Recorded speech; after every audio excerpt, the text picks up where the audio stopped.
Hi, everybody. This is the defendant's motion relative to child support.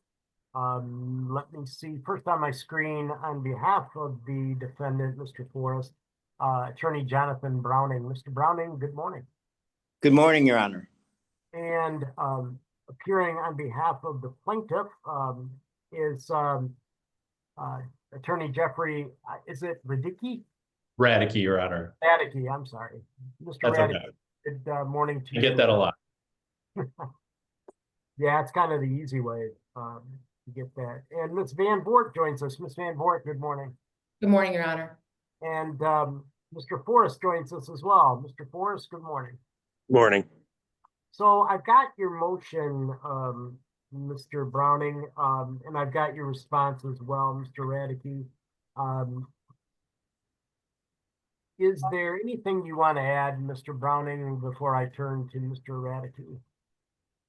No, just that, yeah, there has been a change in circumstances regarding the size of Mr. Forrest's family. He now has a relationship and he has another child to support of his own with his new partner. And yes, my understanding is it has been some time since the last recalculation. Thank you. One of the questions I have before I turn to Mr. Radicky is I understand, and this refers to the parenting time issue that I think was put in there. I didn't know if it was intentional or not, but it's interesting because the case of Merrick versus Merrick, M-A-R-I-K, 325 Michigan Appeal 353, a 2018 case, provides that remarriage of a party would constitute a change of circumstance. To allow me to stick my nose in their parenting time business. But the case does not provide, nor am I able to find any case law that would support the fact that one of the parties had a child would constitute a change of circumstances relative to parenting time. Do you have any research to the contrary, Mr. Browning? No, I don't. It was just a request, and that can be affirmed or denied in and of itself. But the main point was that, yeah, we needed the recalculation as well. Okay, I'm going to respectfully deny the parenting time request because I don't think it meets the threshold. But Mr. Radicky, your response insofar as the child support is concerned. I'll add only, Your Honor, ever mindful of the court's opening statement today about rehashing, that defendant could have requested this recalculation directly through the FOC via MCL 552517B and didn't, instead blaming that office for a procedural error that never occurred as a Hail Mary to attempt to revisit parenting time, a request that could only have been included in a motion. Considering the history of the case and the defendant's conduct throughout, plaintiff would ask that any order today reflect that should defendant move for a future modification of parenting time or custody and again fail to meet threshold, he be automatically responsible for plaintiff's attorney's fees incurred to respond to yet another erroneous and frivolous claim. There have been several in this case, Your Honor. Thank you. That's all. Okay, thank you. Well, let me just say this. I haven't, and I don't know if I really could or should include an order that would, in essence, an anticipatory order for attorney's fees. Obviously, if Mr. Forrest or his attorney feels like there has been proper cause or change of circumstance, they can bring that to my attention. If it is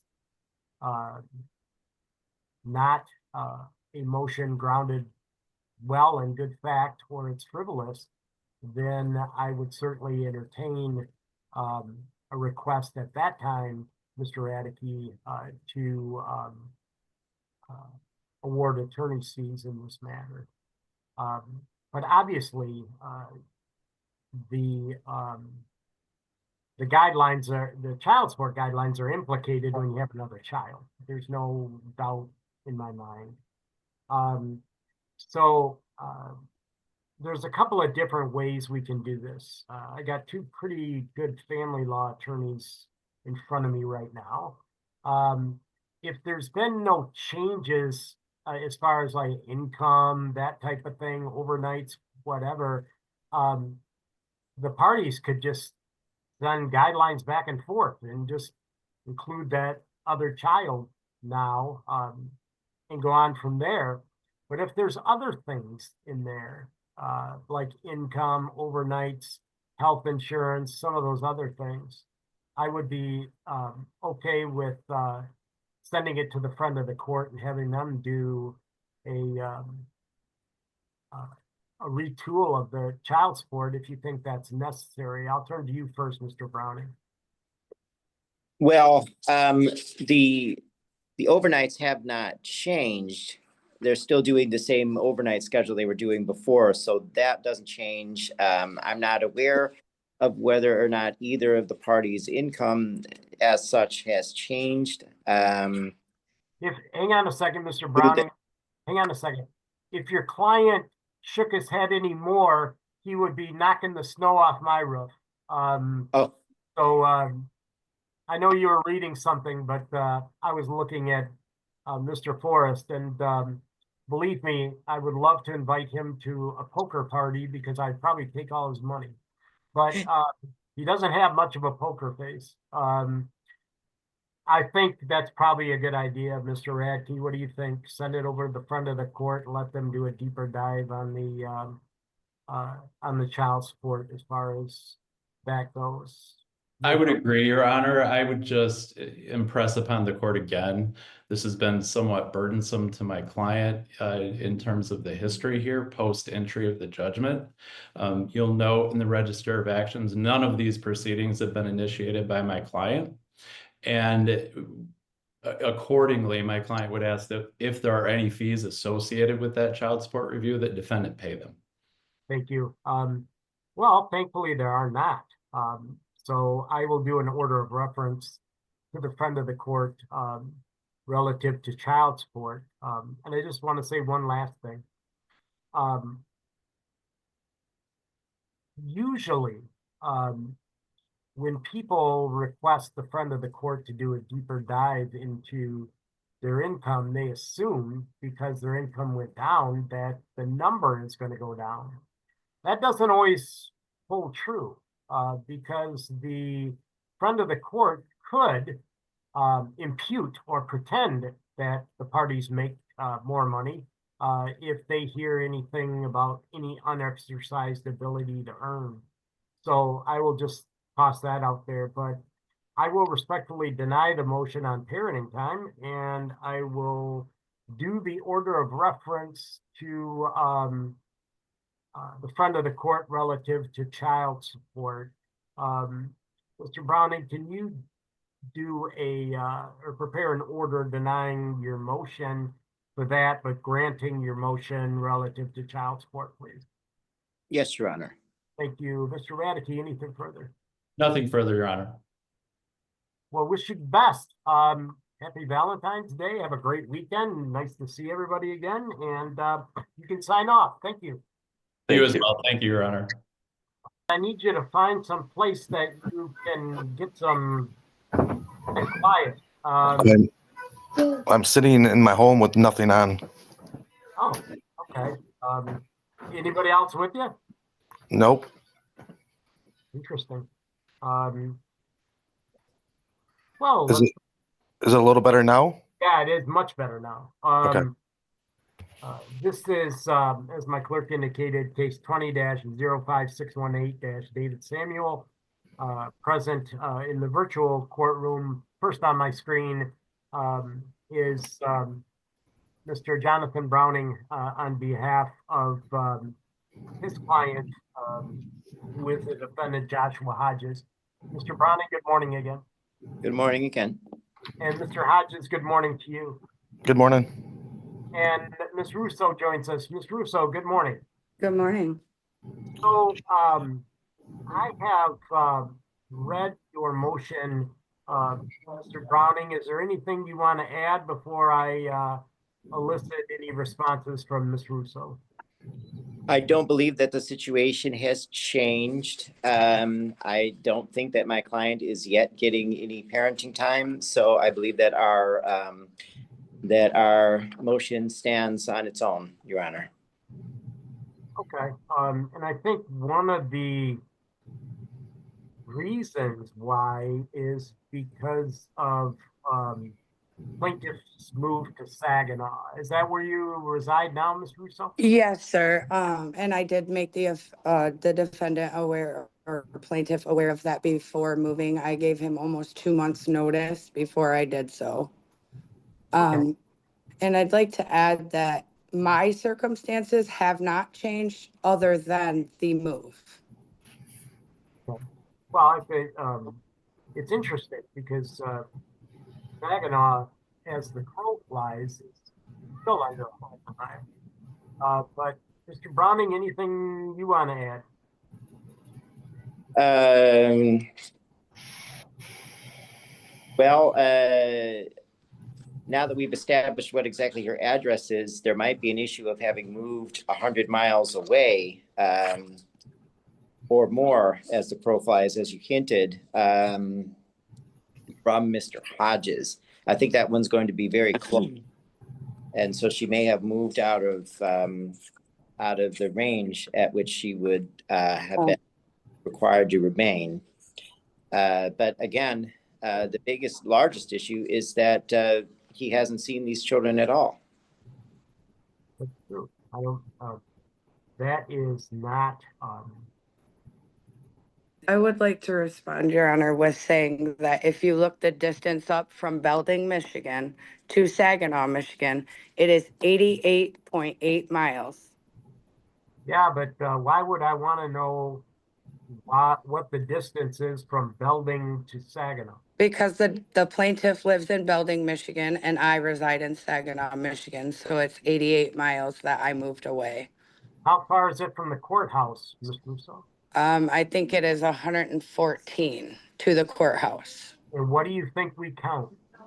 I'm not sure, Your Honor. Yes. I'm guessing the courthouse then. You're right. Okay. All right. The interesting part about that is that, well, let me just make the findings here. So it looks like the last custody order was sometime in 2020, because there's a judgment of paternity and a judgment of support, as opposed to, I think there's 2 kids involved, and I'll use their initials, ALH and HLH. I believe that's what we're talking about here. Motion was adjourned. I remember this motion from back in September of 24 because I shut it down because there was no service at that point, and Mr. Browning and or his client did not have the address of what's going on. So the only change of circumstances is somewhat a big one. That's the location anywhere. So I think pursuant to Shade v. Wright, cite on that is 291 Michigan Appeal 17, a 2010 case. I find that a threshold has been made to reopen the issue of parenting time because in my view, the parties' poor cooperation and lack of communication does constitute a change of circumstance to revisit parenting time. The relevant factor, best interest factor, is found at MCL 722.23J because it diminishes each parent's ability to encourage a close and continuing parent-child relationship between the other parent and the children. That was set forth in an unpublished decision of Bauman versus Hartman, which is not precedentially binding on the court, but it is certainly persuasive. Also, I would note that pursuant to the case of Sims versus Verbrugge, and I know I'm talking Latin to you, Ms. Russo. Yeah, I'm sorry. That's all right. But pursuant to Sims versus Verbrugge, 322 Mishap 205, a 2017 case, since this is a support matter and legal custody was not judicially determined, I'm going to send the issue of legal custody, not physical custody, and parenting time. The fees for that, are you currently working, Ms. Russo? I am. And Mr. Hodges, are you employed? Yes, sir. Perfect. Then the fees for that, $150 a piece, will be split. I'm also going to order Mr. Browning, our family wizard, that both parties subscribe to that within the next 14 days. And they can use all communication relative to the children through that. And any emergencies, they can use text if they need to. Now, I generally, in these cases, Mr. Browning, reserve mediation pursuant to MCR 3.216 as to an interim schedule to come up with while we're making our ways through the front of the court. And that's what I'm going to do here, but I would ask that either the mediators agreed to, or it can be somebody call the dispute resolution clerk and she'll give you the next in line. But I would like Mr. Browning to start to communicate with Ms. Russo as to how we can get some parenting time for your client while we work our way through the front of the court, which, as you know, can take many months. And I'm not going to wait for that to be done. So that's how I'll handle interim parenting time. Mr. Browning, if you want to send a proposal to Ms. Russo is free to counter it. She's free to reject it. If she rejects it, then you may contact the dispute resolution clerk at the county, and that person will prepare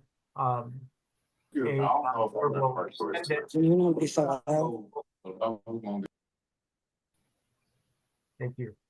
That person will send it to the next up in line for the mediation. Mr. Browning, is there anything, questions you have relative to what I need the order to say? No, Your Honor, I think that I have all of that. Requesting our family wizard, we're not requesting, ordering our family wizard in the next 14 days and sending the issue of parenting time to the front of the court. And that we are to attend mediation for an interim schedule. And if we can't agree to the mediator, myself and so, then we will default to the dispute resolution clerk.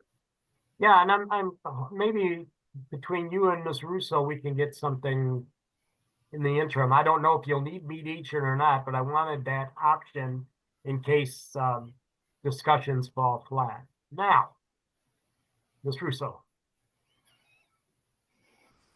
Yes, sir. Go ahead. Sound like you I- want to say something. I don't have a problem offering parenting time and am willing to work something out. However, I would like to point out that, the proposed halfway point probably should be between where he lives and where I live. As well as I'd like to point out that, you know, he's severely in the rearages, but asking me to provide transportation halfway. I make $12 an hour and I'm taking care of our 2 kids. Yeah, obviously I don't like people in arrears, but that issue is not in front of me today, but I can tell his, if Mr. Browning wishes to relay to Mr. Hodges my deep, deep disappointment with not maintaining child support. If I'm asked at a later time to weigh in on the transportation issue, which I'm not, a halfway point's probably a good solution, and I'll tell you why. Because both of you somewhat have a skunk on your porch. Mr. Browning's client is not paying child support, or is in arrears in child support, which makes it tough on Miss Russo. But Miss Russo is also the one that moved. And generally speaking, courts are all over the place with that. Some judges and referees say if you moved, you got to do all the transportation. But I don't think we need to go there. But I will ask Mr. Browning to have a discussion with his client about child support, because the last thing in the world I want to have happen is when the kids are in the car and he's speeding, is to get pulled over and then there's a warrant for child support. That would They be, won't let me talk. that would be, Turn that out when he's done. that would be kind of tough. Say Okay. something. So, and I don't need you to say anything, Mr. Hodges. You got a very, very good attorney, and your very, very good attorney would take his hand and slap me through the screen if I listened to you without him approving that. So I am not. So let him approve it, No, you can because talk. I do pay child support. No, see, that's the I do thing. pay child support. That's the thing. Joshua, let's just let the proofs come out then, okay? Why is it always when I say that you can't say anything that people say things? I must speak in Latin. I'm going to start working differently from that. Have a happy Valentine's Day, everybody. I'll look for that order, Mr. Browning. And I am a big fan, Ms. Russo, of people that get together and resolve things on their own. Yes, sir. So I hope that spirit of cooperation somehow morphs into both you and Mr. Hodges. So thank you both, and we're adjourned. Mr. Perez did not file an appropriate motion to modify parenting time. Instead, he has threatened Ms. Gutierrez that he's not going to return the child unless she concedes to what he's asking for, which is not how we go about resolving custody or parenting time disputes. That's all I have to add, Your Honor. Thank you. First of all, Child Protective Services was put on this earth to really do one thing, and that's to watch out for the safety and welfare of children. That's all they do, 24/7. So if Child Protective Services says that it's safe, then it's safe. Okay, now I don't know if even close to what the allegations are, but the bottom line is this. The last parenting time child support order was not that long ago, April 5 of 2024. And the last custody order was January 19 of 2024. And that granted to plaintiff mother sole legal and sole physical custody. I understand CPS's safety plan to stay with Mr. Perez while these things get sorted out, but they've given the okay for that to happen. And there's a whole line of cases that would support Ms. Gaston's position. Thoreau versus Dorr, 137 Michigan Appeal, 147, and 1984 case. Spears versus Spears, 108 Michigan Appeal 543, a 1981 case. And Straub versus Straub, 209 Michigan Appeal 77, a 1995 case. So I'm going to grant your motion, Ms. Gaston. The child is to return today by 5. This matter will take interim effect, and you may use law enforcement to enforce that if necessary, Ms. Gaston. As results of, as far as makeup parenting time is concerned, I think what Mr. Perez has is every weekend but one, I think is the way it is. So let's start, from your understanding, Ms. Gaston, is it the first weekend? Or, yeah, the first weekend of the month goes to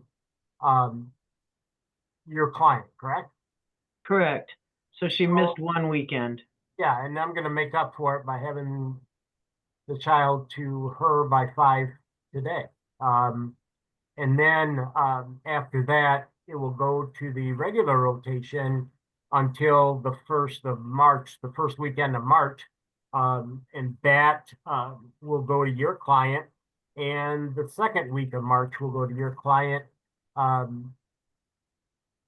And every month thereafter till all the time is made up in this case. So that's what the law says. I'm going to grant your motion, Ms. Gaston. Anything, any questions on what the order needs to say? No, Your Honor, I'll prepare the order and get it over hopefully today. You can send it. However, you're all set. Thank you very much to everybody. Thank you. For adjourned. I have read your motion. Thank you for that. And I have read your response, Mr. Cravel. Thank you for that as well. Is there anything you want to add that's not in your motion that you wish me to hear today? No, that's pretty much what my concerns were. Okay, thank you. Mr. Cravel.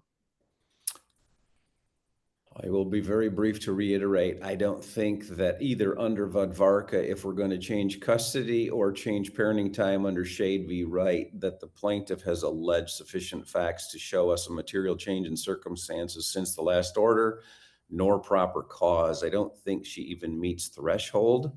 I do believe the motion may have been a little confusing, vague, or misleading, and I think we tried to clarify what I think her issues are and why they fail to rise to the level where this court should even consider modifying parenting time. And we're asking the court to deny her motion. Thank you. Thank you. Well, one of the things that troubles me somewhat is whenever you have these situations and parents, I think one of the allegations, if I'm not mistaken, was there was some sort of incident between your client, Mr. Cravel, and his mother. Is that accurate? It is. Okay. I always, and I've read her letter, her statement as well. I always hate having grandparents put in the middle of these things because, as I tell grandparents who unfortunately get put in the middle of these things, grandparents have to be like Switzerland. They have to be neutral all times because they can't be an advocate for one or the other because then the other is not going to trust them. And then pretty soon they're in the middle of this hubbubaloo, and I don't want that. Now, from my perspective, the last parenting time order was this court's judgment of custody. parenting time and child support dated March 18 of 2022. The defendant, Mr. Arnett, has alternate weekends, I believe 3 evenings per week, 3 weeks in the summer, holiday times as parties agree. And it also gave the parties joint legal custody. I'm a little troubled about that argument, and I think that it may very well be something that the defendant may want to learn some tools of how to handle that again, if that happens again. So I'm going to respectfully deny your motion, Ms. Chesky, but I will require that Mr. Arnett enroll in and complete a 12-week parenting time class. I think Mr. Cravel, that can be done at Fountain Hill, if I'm not mistaken, or the Y, somewhere around there. What's the other alternative, Your Honor? I think the Y has one. I think Fountain Hill has one. I'm not fussy about where it's at because they all do good work, but I think he needs to learn some tools as to maybe how to diffuse this when children are present, you know? Okay, Okay. Would you prepare that order, even though it's not your motion? I can do that, Your Honor. All right. I appreciate that. Let's leave grandma and grandpa out of it, can we? I want them to be a source of comfort to kids. And if they think one is playing off the other, they won't be. So I think that will nip it in the bud, Ms. Chesky. Your concerns, I'm not saying they aren't valid, but I think I can fix them through this type of relief.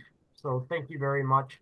And we're adjourned. And Attorney Brown, nice to meet you. Nice to meet you, Judge. Thank you. Thanks, Your Honor. Everybody have a nice weekend. Thank you. So this is your motion, Mr. Hernandez. Did you get a copy of that, Ms. Hernandez? Yes. Okay. I read it. Is there anything you'd like to add to it before I turn to Ms. Hernandez for her response? Oh, no, sorry, I couldn't hear you. It was, yes. Someone's whispering in your ear. No, Right? No? no. I'm hearing voices. You Yeah, hear I my heard. dogs. You're can't get a kidder, Mr. Hernandez. What do you want to tell me? Yes, she's been calling the schools, emailing, making false allegations to the point that I had to call the cops to investigate the allegations she did. And also the school has written a letter on my behalf because of this, her allegations that she's been made, and my son's decline in behavior and grades since this started. And I got the letter right here. I could read it to you if you would like, or See, what I'm going to tell you is going to be a little tough to understand, but I'm saying this only to help you. okay. Okay, see, think of it this way. What if I had questions on that letter you sent? What if Ms. Hernandez had questions on that letter that they sent? Okay. We can't cross-examine or ask that person questions because a letter won't talk back. Okay. What that letter is it's what's called hearsay. Okay. It's not anything that I can either read or consider in the context of this.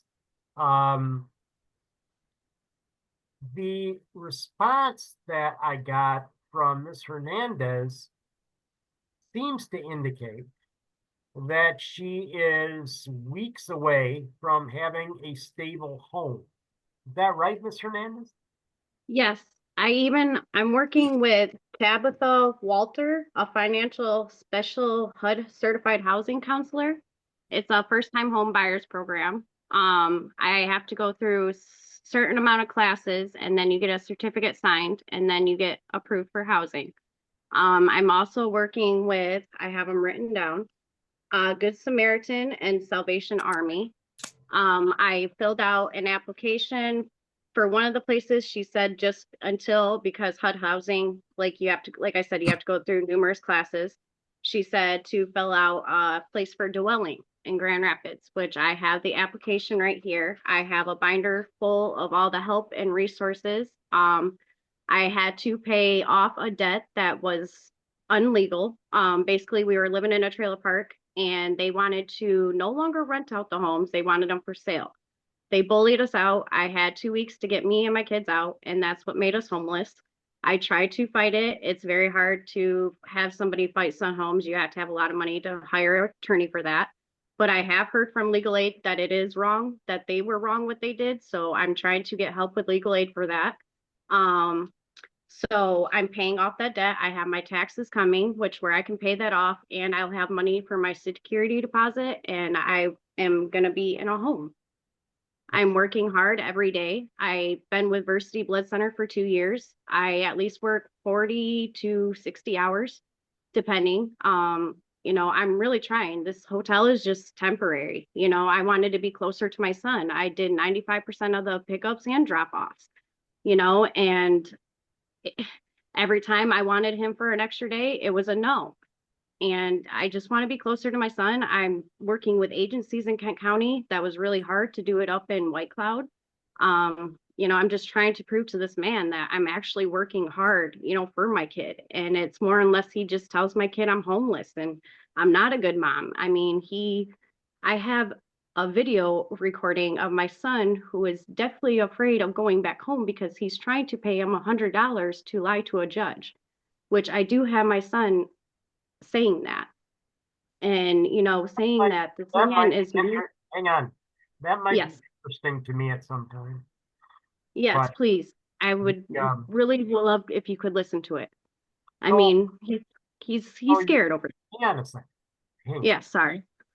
Well, you said in your motion or in your response, I read it. Did Yeah. you read that too, Mr. Hernandez? Yes. So my copy of it says that you are weeks away from housing. Can I- Yes. How many weeks? I would say roughly, Tabitha said if I can get this into dwelling place, I could hear back from them in a week. I'm just waiting on my tax return so I can pay presidential off because that will show the landlord, hey, you know, she paid her debt. We can move forward. So it's not sitting on my credit. But that's the only thing I'm waiting for is just that money so I can, you know, put that forward. So whenever the tax comes, which I'm hoping is in a couple weeks, like I said, I got my applications ready. I plan to go drop them off today. So I'm hoping within the next 3 weeks that, you know, or 4, I can be in a place. My son, he loves it here. You know, it's Roadway Inn in Granville. It's nice. It has a pool. You know that a hotel is not a real good, stable environment. I understand right now it's any port in a storm, but the stable housing is important, and there's some concerns about your mental health. Is any of that? No, my mental health, like I'm working with a YWCA. Her name is Jill D. It's a domestic advocator. And basically I'm dealing with a narcissist after my relationship. He's trying to blackmail me. It's always about court. We can't communicate together. He won't communicate with me. After I want you to hear this. After I sent my response in, he turned my son's phone off that I pay for and bought him. So we have communication throughout the week when he's there. And he won't let my son talk to me. I've talked to him once in the past 2 weeks, besides my weekends. Thank you. Yep. Mr. Hernandez. Can I say respond to that? Yeah. Her things. All right. Last time we were in court, she promised the courts that she would have her house by February of 24. It's February of 25. She said everything she just said now in the last court hearing we were with you. And now 2024, February 2024, and she still has not gotten a place.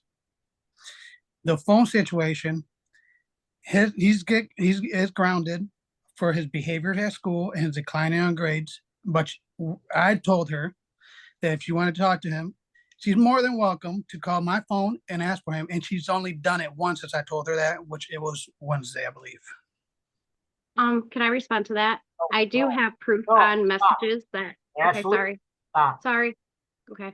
All right. I have one question for you, Mr. Hernandez. Yes. Am I going to hear a tape from your son that is somewhat along the lines of what Miss Hernandez told me? Are you going? I don't know. She's a very manipulative person, so I don't know if there's video of anything. How are you going to manipulate a tape if somebody says, Oh "My no, I'm dad not saying. gave me $100 to lie"? I've never offered my kid any money, and then she makes them say this things, which that's why it's on the letter that I got, that they got proof that she manipulates them to say things. She bribes them and buys him what he wants to get what she needs out of him to get ahead. I think I got the story. So the last parenting time order was entered on February 22nd of 2024. And that provided for joint legal and joint physical custody. When defendant moves into a new home, then it will be alternate weeks. You go back and forth. Yes. If not, then the defendant is to have each weekend from Friday after school or 6:30 if there's no school until Sunday at 6:30. You both agreed to that in 2024. Yes. And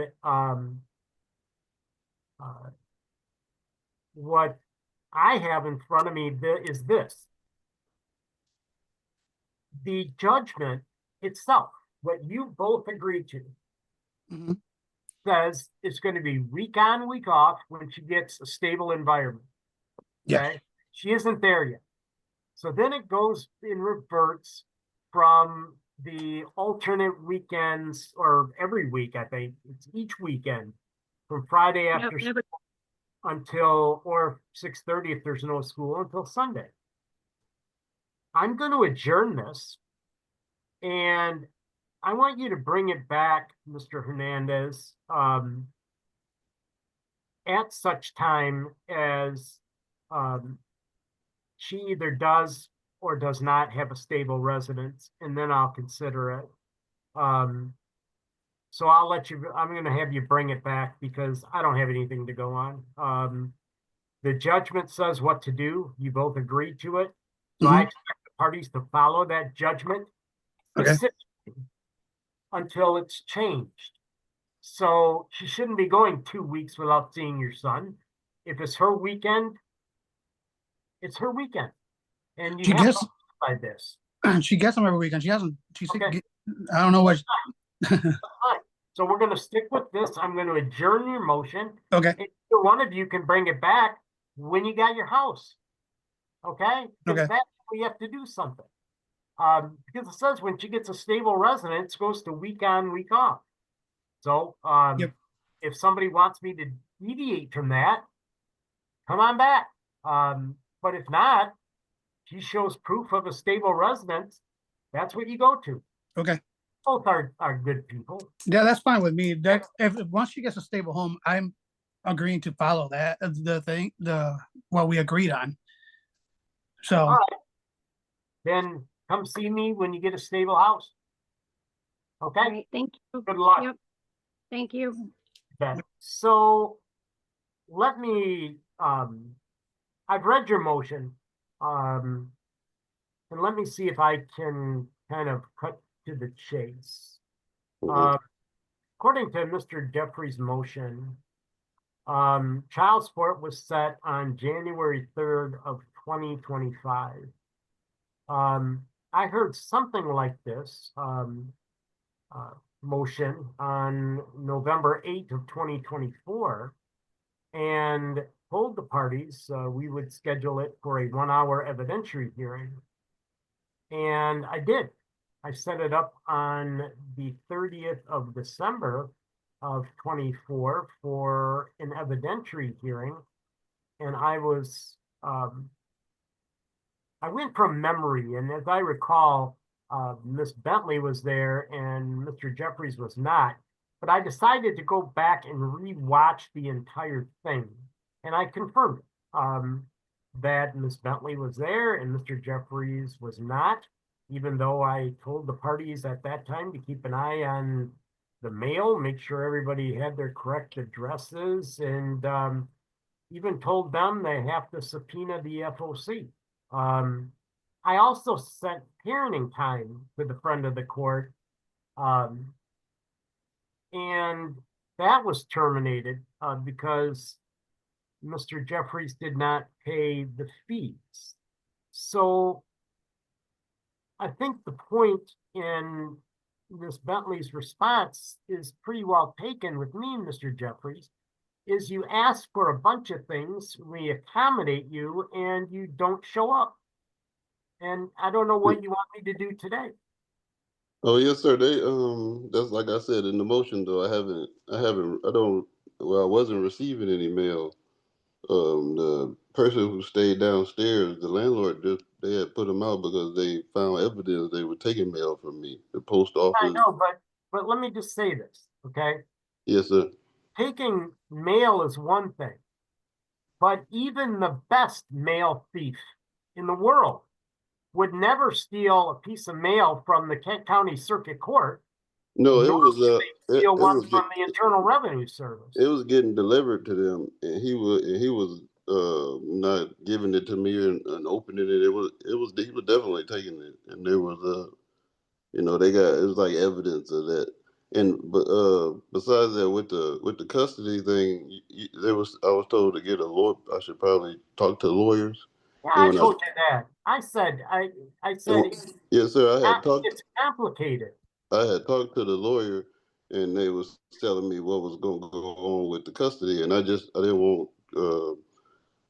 my son to go through, like, be having to be pulled through all of that just because I was, my selfish was me trying to see him, and like you said, I tried to talk to her to just see him on our own and work it out on our own, and the motion was because I received another thing from friend of the court saying that I thought I was going to receive a thing where I can fill out my expenses and all of that, because they said they had sent that and I had never got it. And they said, that's the problem though, is all courts are required to do is send it to your last known address. And if you're having mail issues or you're having a change of address or that type of thing, then I would certainly, it would come back to us. But none of that mail came back. Yeah, that's because he was opening it though. Yeah, and then, but to what, I return to my first thing. Why would anybody in their right mind steal? He's schizophrenic. He's not. What did you think that was? You wanted sweepstakes at the Kent County front of the court and there was money? No, he was trying to get, they said he was trying to get me in trouble. The landlord said, because he said, the reason I found out is because of DTE. They said something came back and, but it was just one bill, but they sent out a bunch of bills and they sent. Have you got that straightened out now? Yeah, the post office, because I had to talk to the post office. He got put out the house because of it. Yeah, I know. My question is, have you fixed that problem? Yes, sir. Yes, sir. Okay, that's all I need to know. Miss Bentley, what do you think? I'm just tired of his excuses. It's always an excuse for everything, and I'm just tired of it. And it's like I had to borrow money to pay that $150 for that parenting time thing. He hasn't even seen him in over 6 years. He's not interested in seeing him. He knows where my grandmother stays. Hang on a second, Bentley. No. I can't have you interrupt, Mr. Jeffries. Ms. Bentley was very courteous to you, and I want you to return that courtesy to her. Sorry about that, Ms. Bentley. Go ahead. Yeah, so he's never been showing up to anything that you talking about somebody took the mail. well, how come you didn't call? Because that's what I had to do today when I didn't understand, should I be in court or should I be on Zoom? I called because I knew I had to be in court. I mean, he's just not responsible. I just don't know. I shouldn't have to keep on coming because he signed a motion. And I still have never received any child support. I mean, not any child support. I do get some, but not the amount that I was given. I have Oh. not received it one time. So All right, let me see if I can straighten this out. So here's what I'm going to do.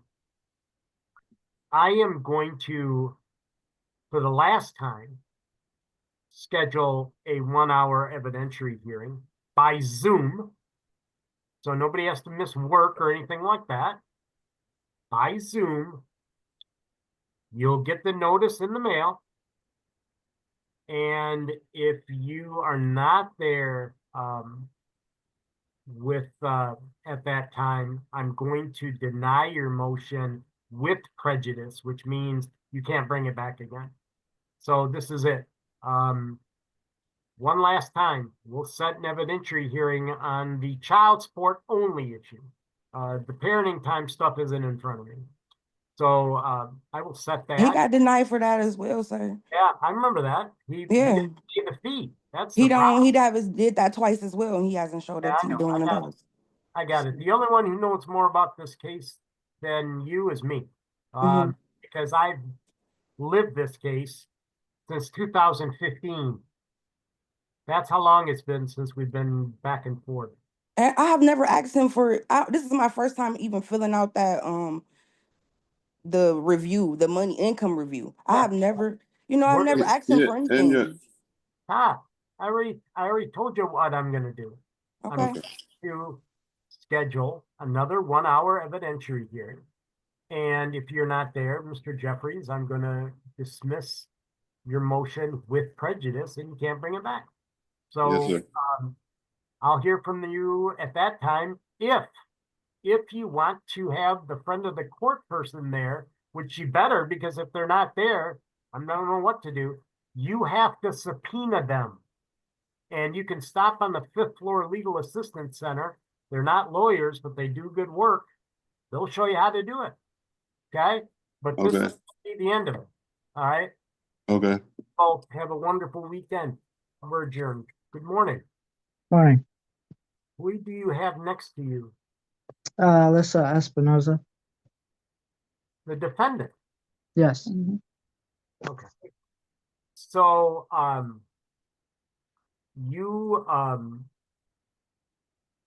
take it then, Ms. Espinoza, you don't have any problem with this motion, do you? No. Okay. So, apparently this is a renotice from January 24, because I think you sent it to the wrong judge, didn't you? Yeah. Okay. So setting a motion is pretty easy, Mr. Hanselman. So it gets complicated from here. So if you think that it would be wise for you to get an attorney, then you probably should do it now. But you did file a complaint for paternity on January 8th of 2025. And I will use the child's name, initials, L-E-H, I think is his initials, right? Yes. He is 3 months old, 4 months old? Yep. 3 months old. 3 months, okay. Well, this is a motion for genetic testing. I don't believe Ms. Espinoza has any problem with that. So I will order genetic testing for the mother, the child, and the alleged father, who is Mr. Hanselman, pursuant to MCL 722.716. So here's what you got to do, Mr. Hanselman. You need to, you know where the Legal Assistance Center is? Yes. Yeah, it's 5th floor, Kent County Courthouse, right? You need to go there because I'm granting your motion for genetic testing, okay? So you need to go there and they will show you how you prepare an order that I need to sign. but they Okay. will show you how to do that. You got to have a copy to yourself. You got to have a copy to Ms. Espinoza, and then I will sign it, and then we'll set up the DNA genetic test, and we'll see what happens from that point. Okay. Okay. Any questions? No. All right. Good luck to both of you. Legal Assistance Center is the next step. Okay. Okay, thanks. Adjourn. Thank you. Have a good weekend. Thanks.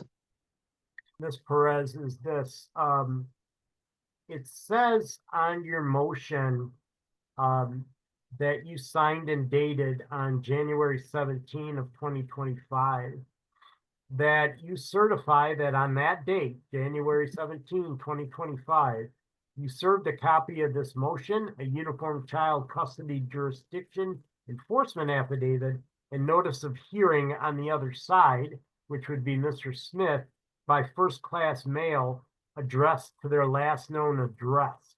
Have you done that? Yes. Okay, so you did that on the 17th? Yes. Did your mail come back? No. Okay, so you know he got the motion? I don't know. Okay, but you did send it to his last known address. Yes. And that would be the one on Marshall, correct? Correct. Okay, and he is not here. But it's your motion for parenting time, so I read it.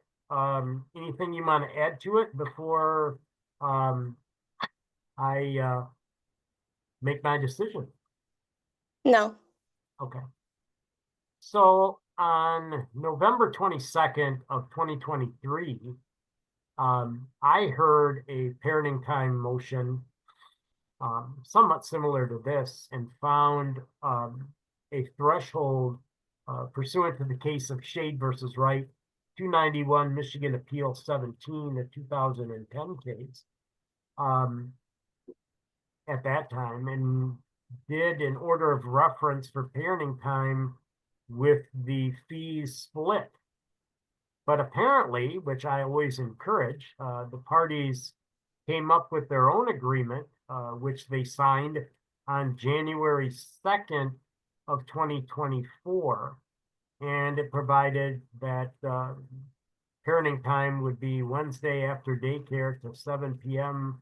On Saturday for the defendant. And now apparently the defendant is homeless and doesn't have any ability to conduct parenting time. What can you tell me about that, Ms. Perez? His family and him got kicked out of apartment apparently. So now he lives with the grandma on the couch with his mom and sister, so 2 other adults. And no car, and he switches job, so no income consistently. When was the last time you saw him?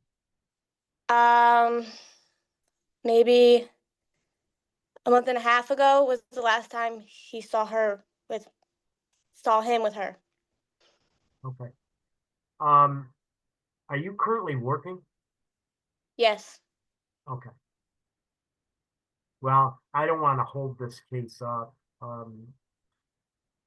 Obviously, the court finds that proper cause or change of circumstance has been shown pursuant to the case I just cited, Shade versus Wright.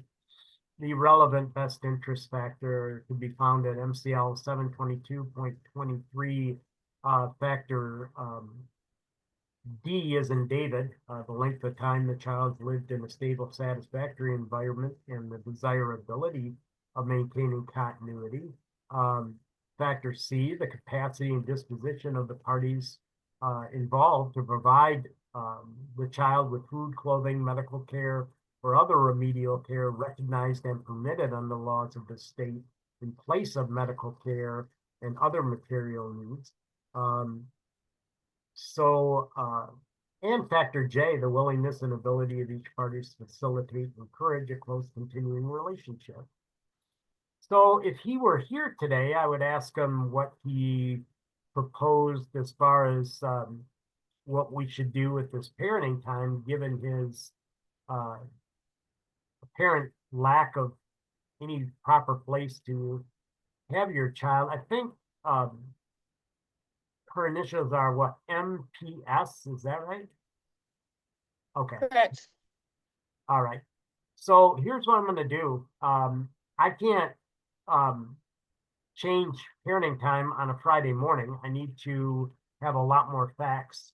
So I'm going to send it to the friend of the court for an investigation and recommendation. Normally I split the fees, okay? They're $150 a piece.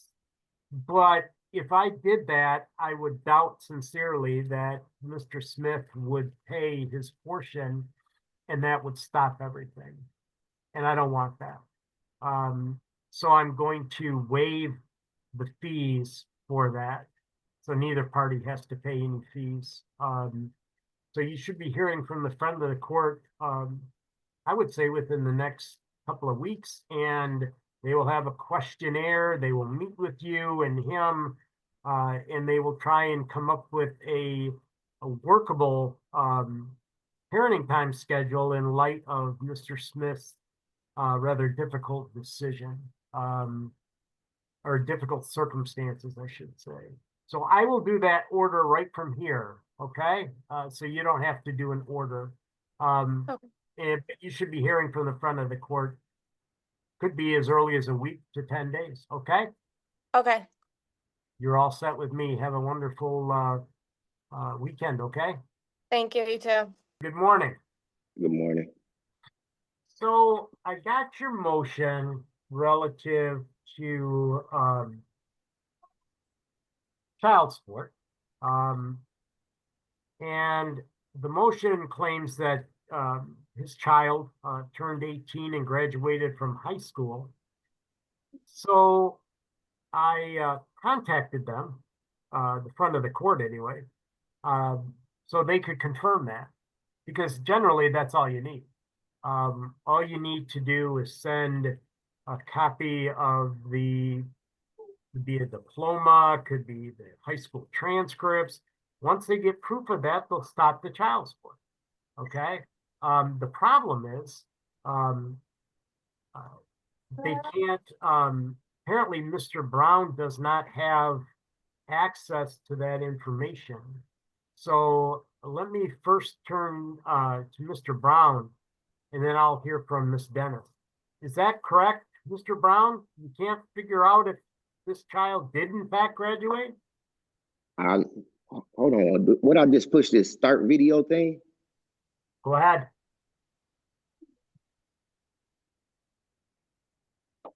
I can't get the camera to come on. But you don't have to. I can hear you just fine. Okay. They've been in Detroit for like 6 years or something. So, but I have like Facebook stuff. I got pictures of her graduating. She graduated in May of last year. Hang on a second. All right. Well, this should be easy to figure out. Miss Dennis. Yes. Yes. Do you know what we're talking about here? Yeah. Let me just start off by saying this. Yes, it's going on 7 years that I've been here in Detroit. He haven't talked to my daughter since she was 12. She had life monumental moments, graduating prom. She in hair school. She graduate November of this year. So he never reached out to say congratulations, never, nothing on nothing, but it's temporary for him. It's a lifetime for me. She's 18 and she transitioning. She paid for cosmetology school out her pocket, you know, trying to make ends meet. So that little bit do help. And as far as the child support goes, he ready to put an end to it because he don't talk to her. He don't talk to me. I done reached out, text him and everything, and it's nothing. But he could go down there to the court and say that she done and this and that. He got pictures when he don't even talk to her. My baby going through what she go through behind him. And I would like for the child support to continue on until her 19, to the end of her 19th year. It stopped in September. The court told me it stopped in September of this year, but I would like it to go to her 19th year because I still have expenses with her. It don't stop for me, but it stopped for him. And he wrote that motion. She done with school. She done with that. He want to wash his hands of her completely. And I feel like that's so unfair that I didn't lay down by myself. I laid down with him. And not once he contributed to anything. In 3 years, I came down here and I lowered his child support to $35. $35. Yeah, right. If you see in them records, you look in your records, see in the record, me and him came down to the courthouse. I lowered the child support down to $35 only on the strength of he get her on weekends, get her on holidays, get her on summer vacation. And he couldn't do that. And I had to wait 3 years to raise the child support back up because he still refused to participate. So okay. All right, I got the picture. I want to tell you both something. There's a lot of things I can do sitting here today. But there's two things I cannot do. And I hope the parties understand. I can't make somebody a good father or mother. I can't do that. I wish I could. Because if I did, I would have probably very few of these cases. But I can't do that. And I wish I could. Because I think your daughter deserves better. She deserves something. The second thing is I cannot violate the law. Okay, I have to follow the law. And the law in this case says that someone can collect child support until the child is 18 or graduates from high school, whichever occurs later. Now, she has done that, okay, by everybody's admission. So the law says that I have to terminate his child support, but I am doing it effective the date he motioned me, which is the first charge date. He motioned this on January 9. So the first charge date, somewhat close to that, is January 1. So I'm going to grant the motion to terminate child support effective January 1, 2025.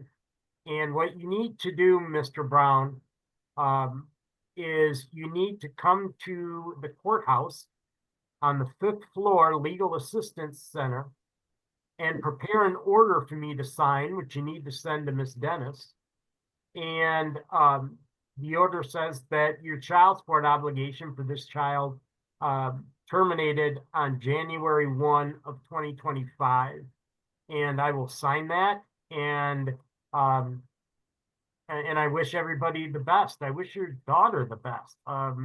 Say one thing. Sir, yes, sir, can I say something too? I'll let her go first. Stop. Go ahead, ma'am. Right. Go ahead, real quick. So the courts told me that the child support is ordered all the way until September of this year. So you throwing that order out? There's no order saying that. That's what the courts told me. That I called it. I should tell you this, Miss Dennis, that unless you have paid the person to give you advice, you shouldn't rely on it. Okay? Because what I'm thinking is they may have told you what happens if she's still in high school, maybe not. Child support goes until someone graduates from high school or turns 18, whichever is later. I've had a lot of 18-year-olds still getting child support because they haven't graduated high school yet. I've had a lot of 19-year-olds who get child support because they haven't graduated high school. But this child has graduated high school and is over 18, and the law says I have to stop it, but on the effective date of a motion to stop it. This motion was filed January 9. So the closest charge date I have is January 1. And that's as far as I can stop it. Like I said, all I can do is follow the law. And that's what I have to do. Now, Mr. Brown, what can I do for you? Well, I got two questions. You said Go over there to the 5th floor and get a what, man, sir? Mr. Brown, you're getting yourself into more difficulties. You really need an attorney to help you because, so I need you to go, you know where the courthouse is? Yes. On the 5th floor. Right. It's called the Legal Assistance Center. Right. I need you to go there and they will help you prepare an order terminating your child support effective January 1, 2025, and that all arrearages are preserved, period. That's all you got to do. And then they will prepare the order. You got to send a copy to Miss Dennis at her last known address. You send me the original. If nobody objects within 7 days, I'll sign it and you will be done and this case will be over. Okay? All righty. Thank you. You bet. Thank you. Good luck to you. You too. Good morning. So I have read your motion. Is there anything you want to say that's not in your motion that you think I need to hear today? For the relevance of the case, that I have been in contact with the defendant since serving the papers to him. He did agree to sign off for custody. He did state that he does not want to give up contact with our daughter. I do think that there needs to be no contact because she is going through mental health and healing. So I think that it would be best for her. Well, the problem is I have no cause in your mind, and no cause in my mind that that's not true. I get you. That the problem is the law is very specific that before I totally cut off a parent from any contact with their children, I have to find what's called clear and convincing evidence that it would not be in this child's best interest. I believe what you tell me. I believe what Mr. Brandt tells me, but I need more than just the word of a parent before I can do that, okay? If there's a therapist out there that is willing to say, hey, look, maybe it's a good idea for Mr. Brandt just to communicate in writing, or maybe by Zoom, or maybe on a phone call, then I need to see that before I can do anything like that. So what I'm going to have you do, and Mr. Brandt is right now at the courthouse because I recognize the furniture. Ms. Cruz, are you located in Grand Rapids? I am. Okay. So what I need you to do is go to the 5th floor Legal Assistance Center. They will have a document called a stipulation in order. So you and Mr. Brandt would then fill that out as to what your agreement is. And then both of you sign it. And then you send it to me.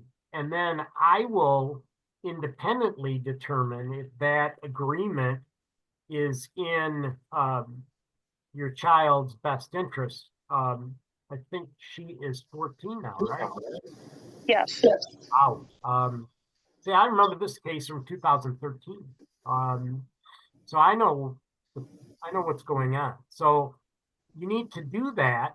And if you two cannot come up with a game plan for contact, then either one of you can bring that issue back to me, and we might have to have a little hearing on that where I meet with, or you bring her therapist in to tell me why contact should be allowed at this point, and I might consider it. But if you could go to the Legal Assistance Center, I don't know where you are now or if now's a good time. The only reason I said that is because Mr. Brandt is at the courthouse. So if you were to meet him here, right up to the 5th floor and take care of business, and see if you can iron out an agreement between you two. And if it's in your daughter's best interest, I'll sign it. Okay? Okay. All right. Thank you both very much. Have a wonderful weekend. Happy Valentine's. And I look forward to seeing that agreement, okay? Okay, thank you. You are all set. Thank you. So I read your motion, George. Is there anything you want to add to it before I hear from Elizabeth? Yes. Thing in here, okay? So if there's something that's not in here, then you can tell me. But if it's in here, you don't have to because I've already read it.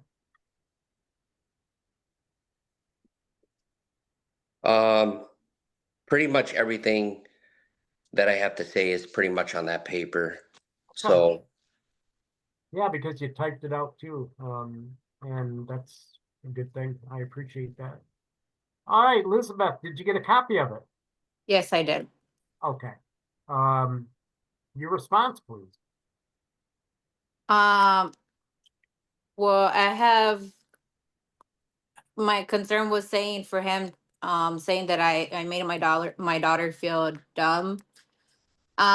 We went to the conference last year. I did talk to the teacher. I never make her feel dumb, and I did had a comment that she is a little bit is lower than other kids to learn, which I talked to the teacher and we agreed to it. I had her going to Savannah school for after classes because I know she was getting a little bit like behind things. As well, this year she had a conference on January 30th that I asked her to let her dad know. She did not wanted her dad to be there. Because I really don't like to talk to him much, and my daughter is already 13. So how do you co-parent when you don't want to talk to one another? Because well, let me just say this. Doesn't your daughter deserve two parents who, no matter how they feel about one another, at least conduct a civil conversation that involves her? Is that too much for a 13-year-old to ask for? No, it's not. No, it isn't. And so whatever issue is between you two, you're not together, okay? That was taken care of a long time ago. So you can both just not like each other. I get that. But you put a child on this earth, and you owe it to that child to communicate with each other, especially when it comes to her best interests. Because, see, you're forcing her into these terrible situations. Because if you don't think she picks up on the ways you two don't like each other, you don't think she picks up on that?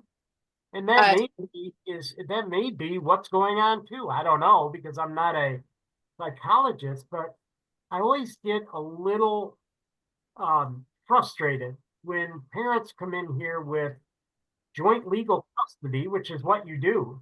You both have it. And sole physical custody to Elizabeth.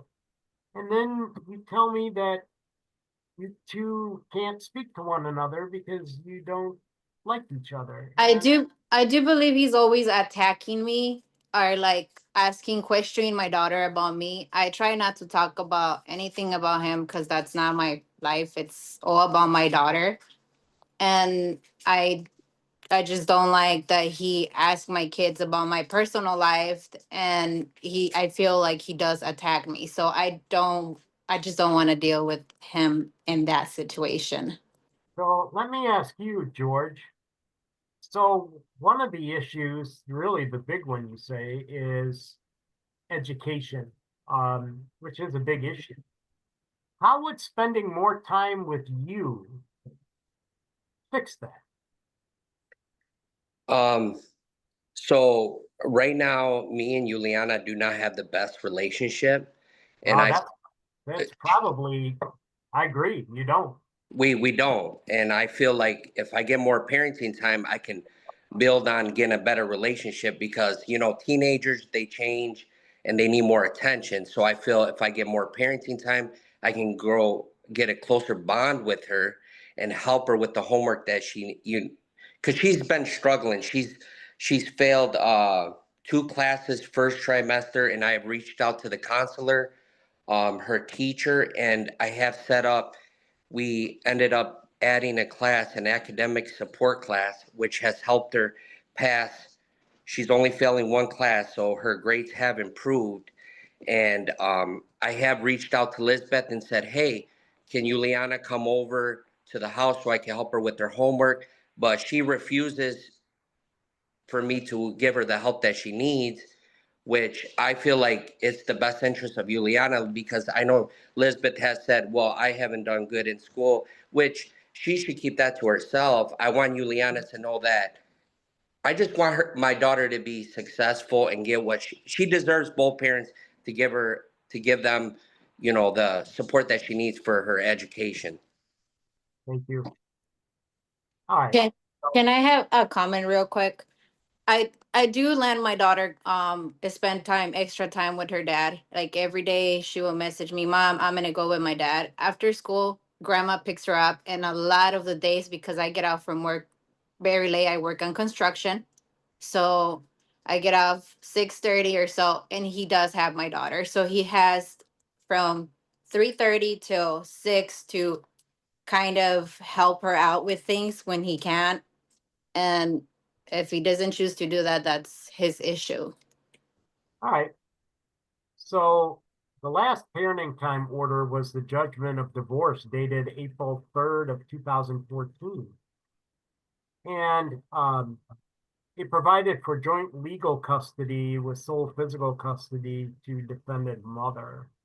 The plaintiff's parenting time was alternate weekends, Friday to Monday, and each Wednesday from 4 to 6, alternate holidays, and 2 non-consecutive weeks in the summer with reasonable telephone contact. I don't know at this point if, in fact, spending more time with her father would fix anything. I don't know that. I can't make that decision on a Friday morning because I don't know her. I don't know either one of you. You both seem very nice to me. So what I have to do is this. I am going to find that proper cause or change of circumstances has been shown to revisit parenting time as provided in Shade versus Wright, 291 Michigan Appeal 17, 2010 case.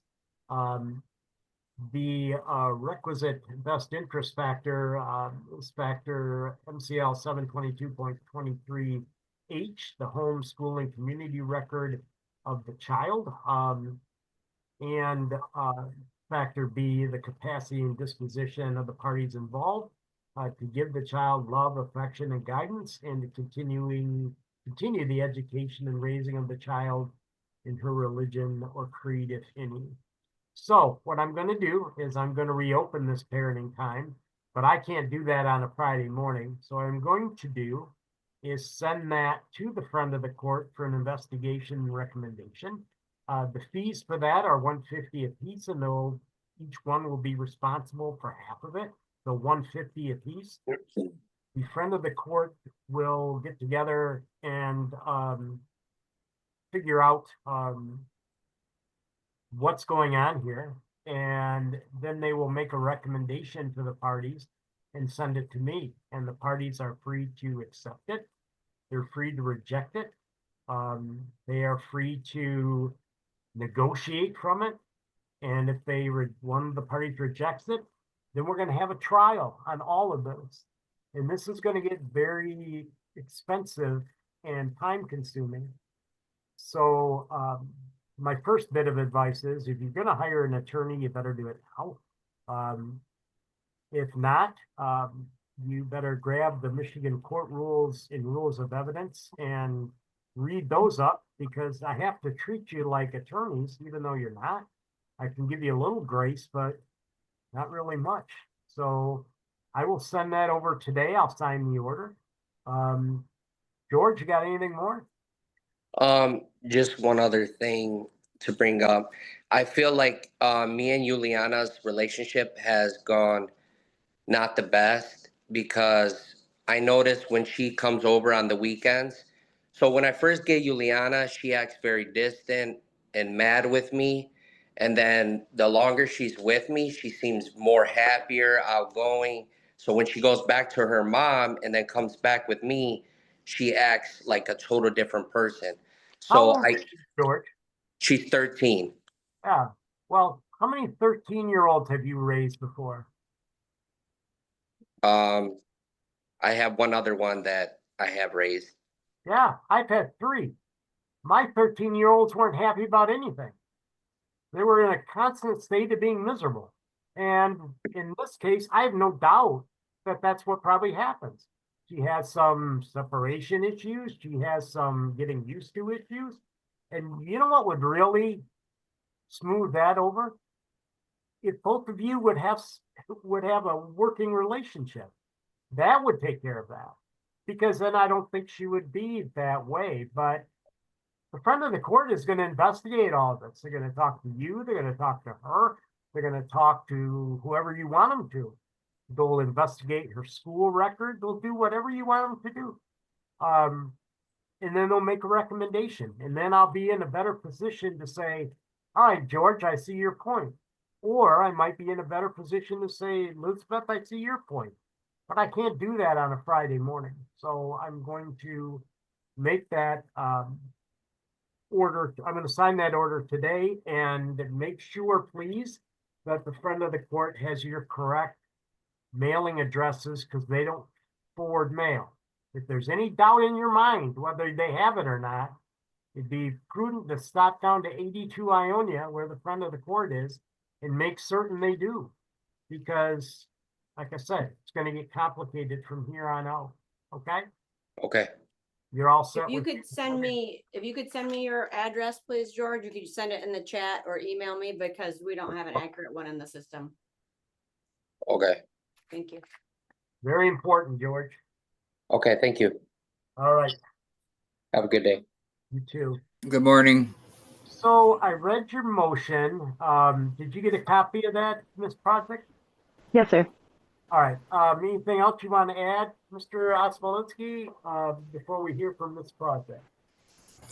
Well, or no, I don't. Okay. Ms. Project, your thoughts? Well, I mean, I understand that that support order was based on the review. So it wasn't based on the final say from what's the name here? From Gottlieb. Judge Gottlieb. So that's understandable. I understand that. And I can deal with that. I've never needed child support. I've upheld my own home and also paid child support to him and helped him uphold his house pretty much this whole time. So I don't object to it for now. I mean, so I provide over 50% of the monetary support, and that's also why I took her on taxes this past year.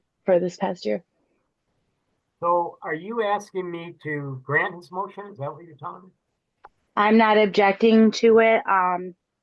It's hard for me to not want to say no because of the fact that he pushed for child support when I was also trying to keep a house for our daughter. So it's, but I know I don't need it because I've never needed it. So it's hard for me to want to object to it. I'd be lying, you know, I feel like, because for right now, it is 50-50 until we go back. Anything you want to add, Mr. Osmolinski?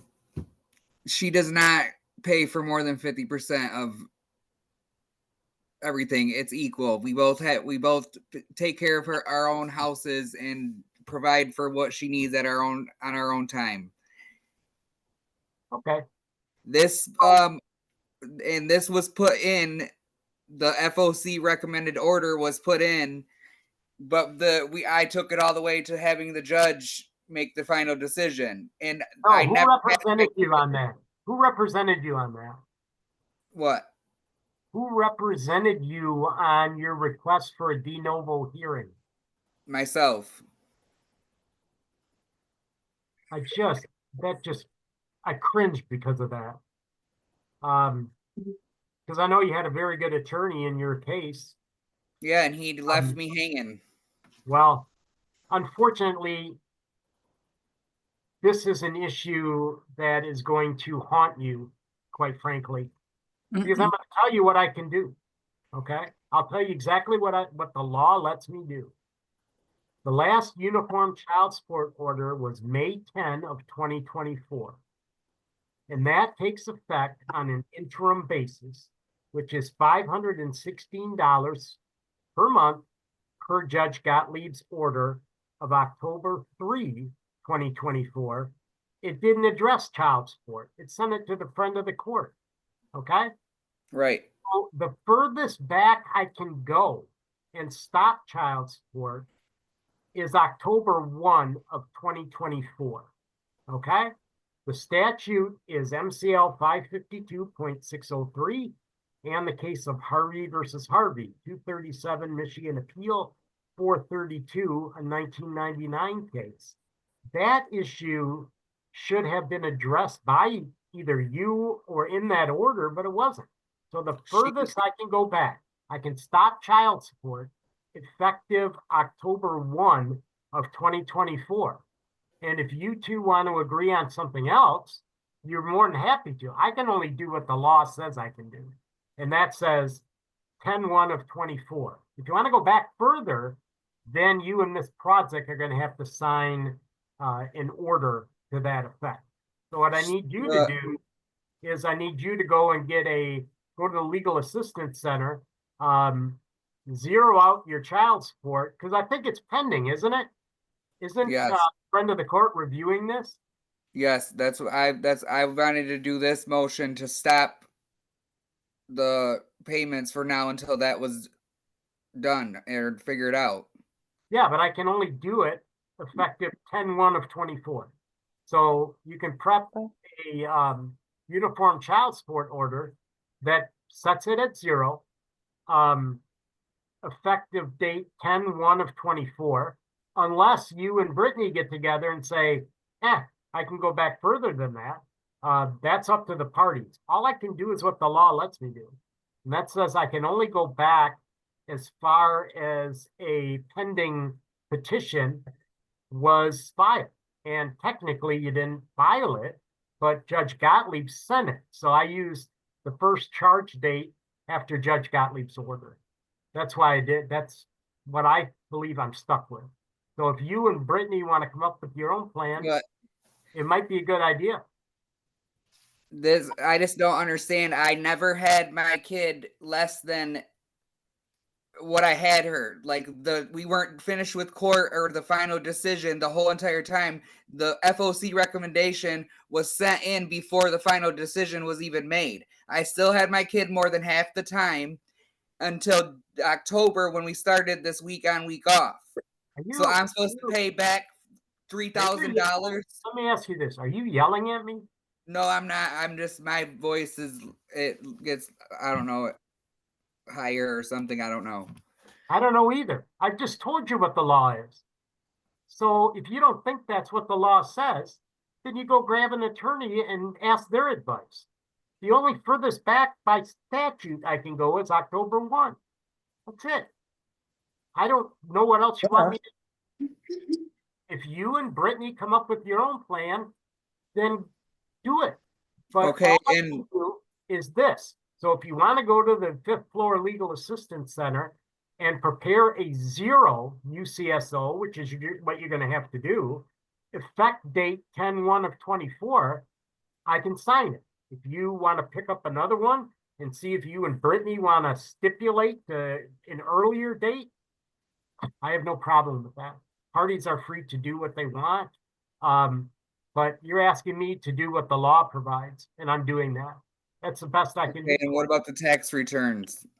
I'm not weighing in on that. That's up to you two. I don't weigh in on tax returns. Nobody has asked me to find those things. If both of you want to argue that issue with the IRS, you can do that too. Because the IRS will look at it as 50%. I don't know what the front of the court's going to do in their recommendation, because they may give the exemption to you, they may give the exemption to Brittany, or they may swap it every year. Yeah. That may be what they're going to recommend you do. See, I got lucky because of my because I get it. I don't have anything like that. All I can do is what you're asking me to do. And I'm shutting down your support effective October 1. Unless you and Brittany agree otherwise. Fair. So go I'd say prepare that's fair. and sign it. Okay? And that's pretty much when it started. I'd say that's fair. Well, it's whether it's, I'm not unmindful of fairness, but child support guidelines do not call into equity situations. It's all based on the law, and this is all I can do. Now, if you don't think that's all I can do, you know what to do. And maybe Judge Gottlieb will think differently about it. I don't know. But all I can do is tell you what. Well, that's what I thought I was going to be seeing today when I filed this. Yeah, that doesn't work that way, John. All it does is tell you that I can do what I can do for you. If you two want to agree different, go ahead. I think you should. But absent that, that's the furthest I can go back. 10-1. Okay? Be happy with what he's doing for you. Jeez.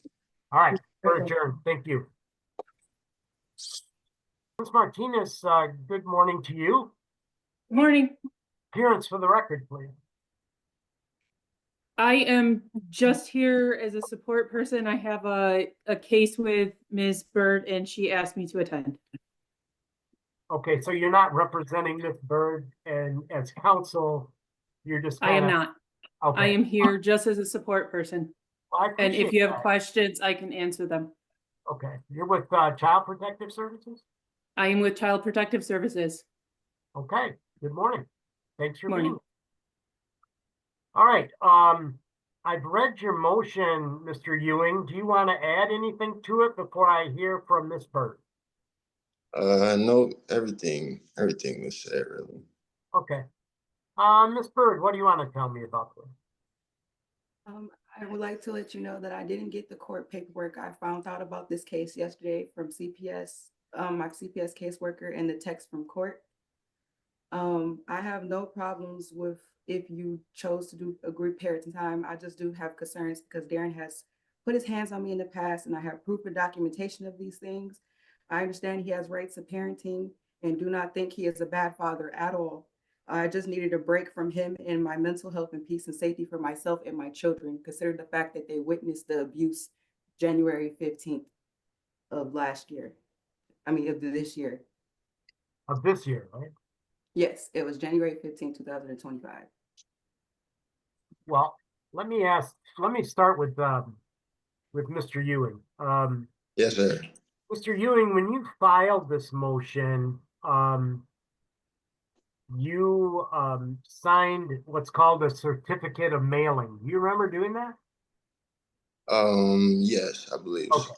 It says that, and I'll read it to you. It says, I certify that on this date, I served a copy of this motion, a Uniform Child Custody Jurisdiction Enforcement Act affidavit, and notice of hearing on the parties or their attorneys by first-class mail addressed to their last known addresses as defined in the court rules.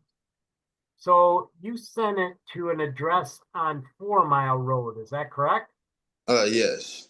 Okay. Is that, not, without giving me your address, because I don't want that, Ms. Bird, is that an accurate place of where you're at? Okay. Speak a little louder for me, can you? Yes. All right, thank you. Did the mail didn't get to you? Is that what you're telling me? No, it did not. Okay. I just received it on the text and got a phone call late night to remind me about the motion that was in process. Who called you late night? Oh, CPS?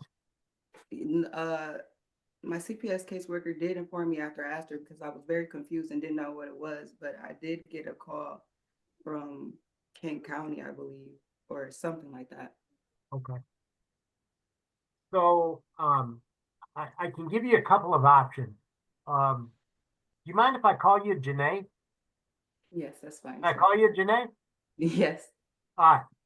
So whenever I get a case and one of the parties didn't get the motion for whatever reason, I don't know.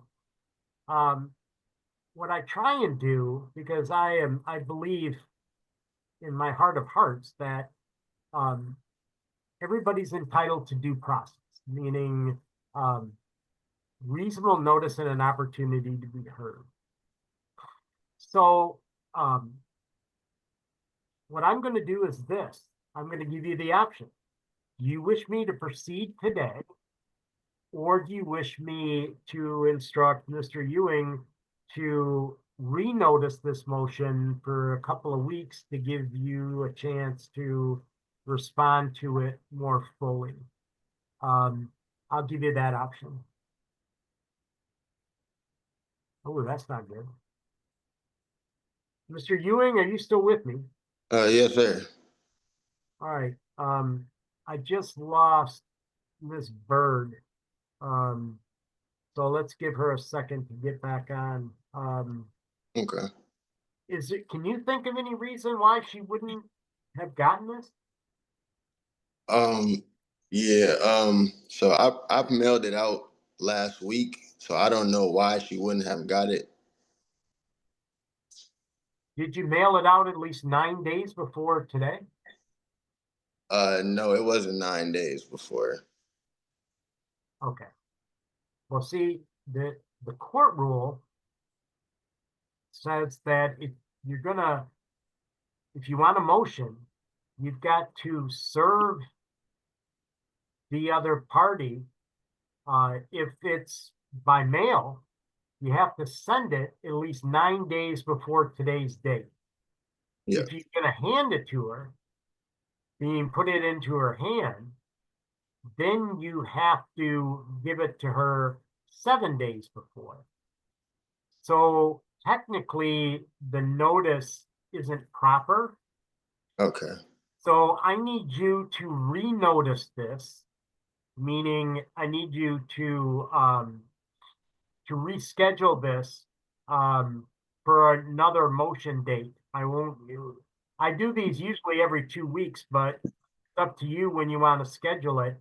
And then you need to mail it to Miss Bird at that address at least 9 days before. Okay.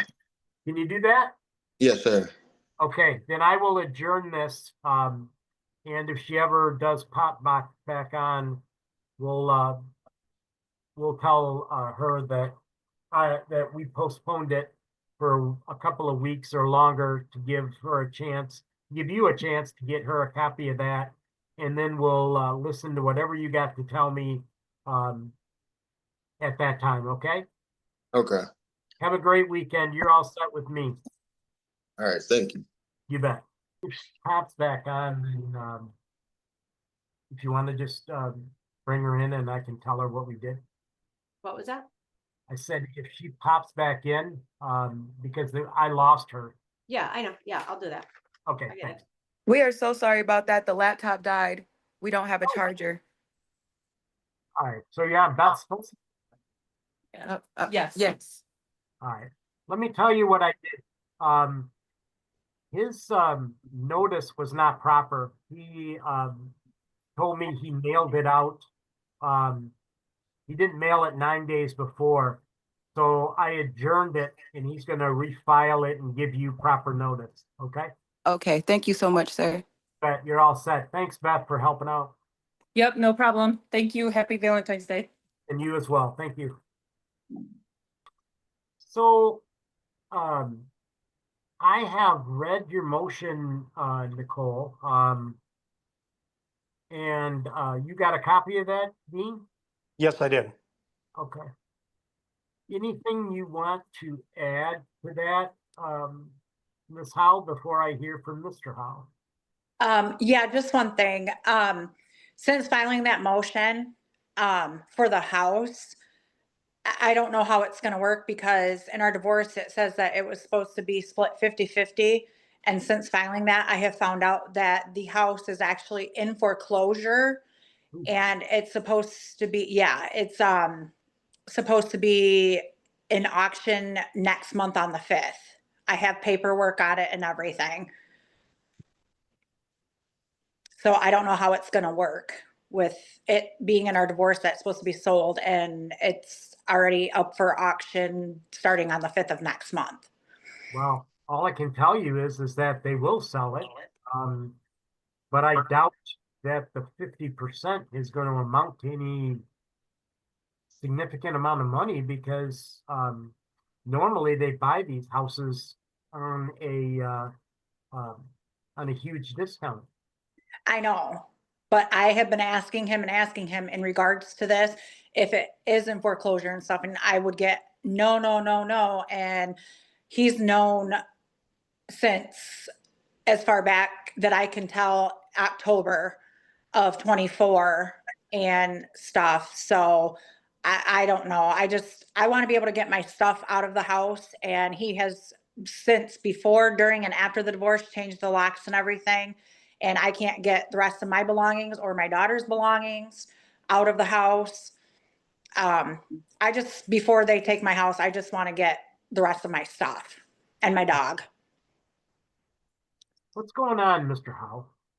Okay, the home is in foreclosure. I have just spoken with the bankruptcy attorney about that, so that would actually stop the foreclosure when I filed for the bankruptcy. I'll go into a payment plan, which would catch up to your back money that's owed on that. Ms. Howe and I had talked about repairs to the home that needs to be done before the house can be sold. There are some expenses that are pretty pricey. One of the expenses is going to be hooking up to the city sewer and water. Yeah, that's not going to happen. Let me tell you this, Mr. Howe. Nowadays, you can sell the house really as is. But I don't know how much equity you think you got in there. As of now, because of the what is owed on the house, which is $189,000 on the mortgage, and what is owed to the city of Wyoming for the special assessment that was placed on us when the city had put in the sewer systems and the drains and the sidewalks and new road, there's a little over $40,000 there. So that's showing us about 227. I am looking at Zillow, which I do realize Zillow does tend to price things very high, as being 287. When I refinanced this house 4 years ago, it was appraised at 267 at that point. I did, and we both had talked about it, and to get some sales, there's some drywall repairs and stuff that need to be done. Our daughter did have a very violent temper, and her room is in pretty poor shape with some broken windows and broken drywall. I know that I get that, but the problem is that you two have a contract together. Mm-hmm. Both of you. And it says that you're supposed to do things, and it's supposed to be fixed up and sold. There's no time on it, but when there's no time on things, the court will imply a reasonable time. That was set forth in Duke versus Miller, 355 Michigan 540, way back in 1959. So I don't know what, I can't invent money for everybody here, which I could. But as far as that house is concerned, you two need to discuss what your next move is. Because I don't know, is your name on that thing, Nicole? Yes, it is. And that's another issue I'm having is every time I try to go over there, like I said, before, during, and after the divorce, he changed the locks. My name is still on the title and the deed to that home. And he always tells me I have no rights to that house. And yes, I do, because I have a copy of the title and the deed in my hand. But he tells me I have no rights to that house. I just want to get mine and my daughter's stuff out of that house and get my dog. I don't care at this point. I don't even care. And I want my car done too. But I don't know how he's going to do. Hang on. That's what happens in these things. Is you say, yeah, that's all I want. And then you add something. Okay. So we're just done talking about the house. All I want is my stuff, my daughter's house, or my daughter's stuff, and the dog. And then you have to add in the ultimate, right? Okay. So what's going on with the car, Mr. Howell? I need to sign off the title to the car. Currently, Ms. Howe has the title to the car in her possession. She has the lockbox, which contain the titles to our vehicles, and it also contains personal items of mine, like military records and military awards. I've asked her just to bring it back, and I will very gladly sign off on the title list. On January 9th, she had set up an appointment with Secretary of State for us to go and take care of the title to the car. I did show up there. I showed up there at 4:24. I did take a picture of me being in front of the Secretary of State's office. I went inside. I waited until almost 10 minutes till 5, which they were closing at 5 o'clock. She never showed up for that. I texted her and asked her about it. She's, oh, yep, I forgot. I was at work, so would have to do it at another time. And right. See, if I keep going back and forth with you, I'm going to hear more and more and more and more and more. This is, in my estimation, a pretty easy fix. I'm going to order that within the next 14 days that Ms. Howe be permitted to remove her items of personal property from the house, as well as the dog. I'm going to require during that same 14 days that you sign over the vehicle title. So what you do, Ms. Howe, is you bring that vehicle title over, and any stuff you have of his, just bring it with you, and he's going to sign that title in 14 days. So there you go. I don't know what I can do for the house for you, though. The house is in a dicey situation. First of all, it would make absolutely, if you only got about 40 in equity, I don't know how much sense it would make to pay for someone to connect to the water and sewer. That might run you a small fortune. And I don't know if it's in either one of your best interests. So you can go to the Legal Assistance Center, Ms. Howe, and prepare an order that says in the next 30 days, or I mean the next 14 days, I'm sorry, that you be permitted to go into the house to pick up your stuff, your daughter's stuff, and the dog, and at the same time have the Ultima title and signed over to you, and any stuff that you have of his, you'll return to him. So you can go prepare that order at the Legal Assistance Center on the 5th floor, and I will sign that. Okay? Okay. I hope it works. Good luck, both of you. Have a good weekend. Happy Valentine's Day. Thank you. Thank you. Hello. Shouldn't have to have permission to go in my own house. So I've read your motion. Did you get a copy of that, Mr. Johnson? Yes. All right. Anything you want to add, Ms. Newkirk, before I turn to Mr. Johnson? Not at this time. Okay. So it looks like, let me just tell you what I see, and then Mr. Johnson, you can tell me whatever you want. So the last uniform child support order was entered on May 22nd of 2024, and that sets support at 0. Because it was set at $296 per month, but the parties reconciled. So apparently, you've separated again? That's correct. Yes. I'm sorry to hear that. So what's supposed to happen is, Ms. Newkirk, you're technically supposed to just notify the friend of the court, pursuant to the May 22nd attachment, and tell them to reinstate the $296 per month. Have you done that? Yes, sir, I did. And that's why I had to file the motion, because they told me since I had to file a motion to stop the order that we both went down to file the motion to stop the order that was in place. They said I had to file a motion to start it again. Okay, then, Mr. Johnson, it looks like we're gonna have to start it back at $296 per month, right? Yes. Okay. So Marissa, are you located in town? Or is it Marisa? Marisa. I'm sorry.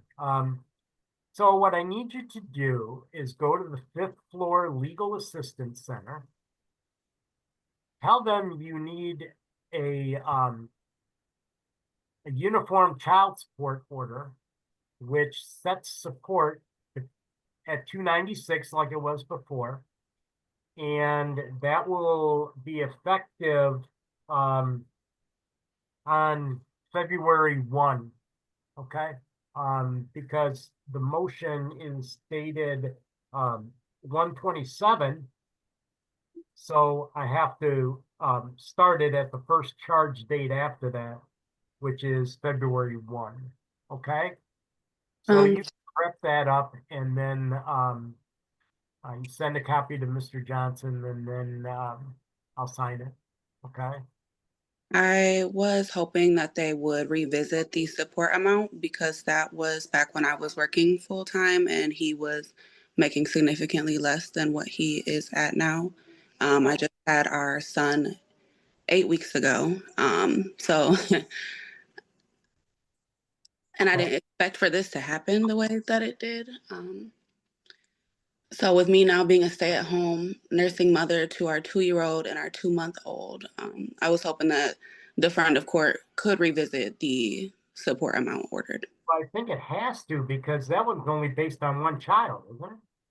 Correct. Yeah, I mean, I have to. That's a change. Your Honor. Is there any doubt in your mind, Mr. Johnson? I mean, yes. I took some papers down to the court yesterday. I mean, last week, Thursday. Did you ever read anything? Took it to the 2nd floor and gave it to a lady. Did you ever get to it?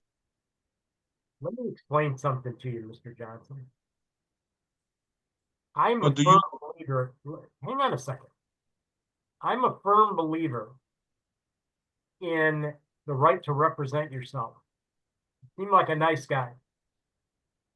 The problem is this.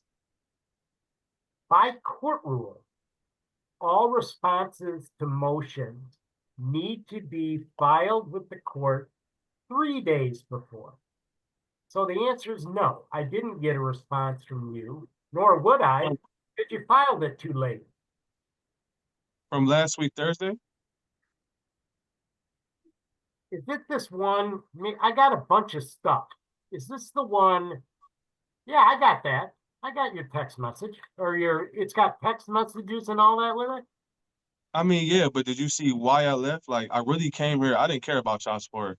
I honestly came here to defend myself, to let you know why I left. I didn't leave for no reason.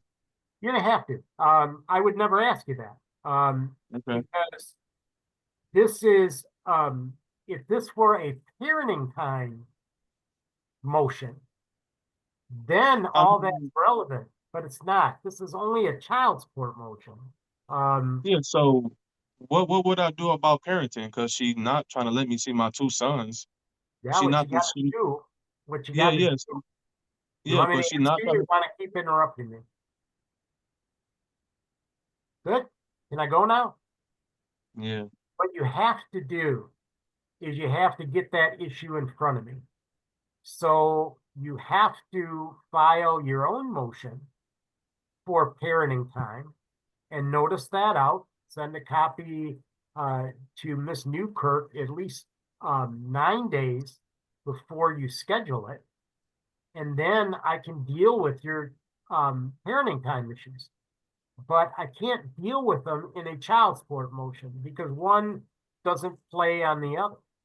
All I can do is deal with the support matter.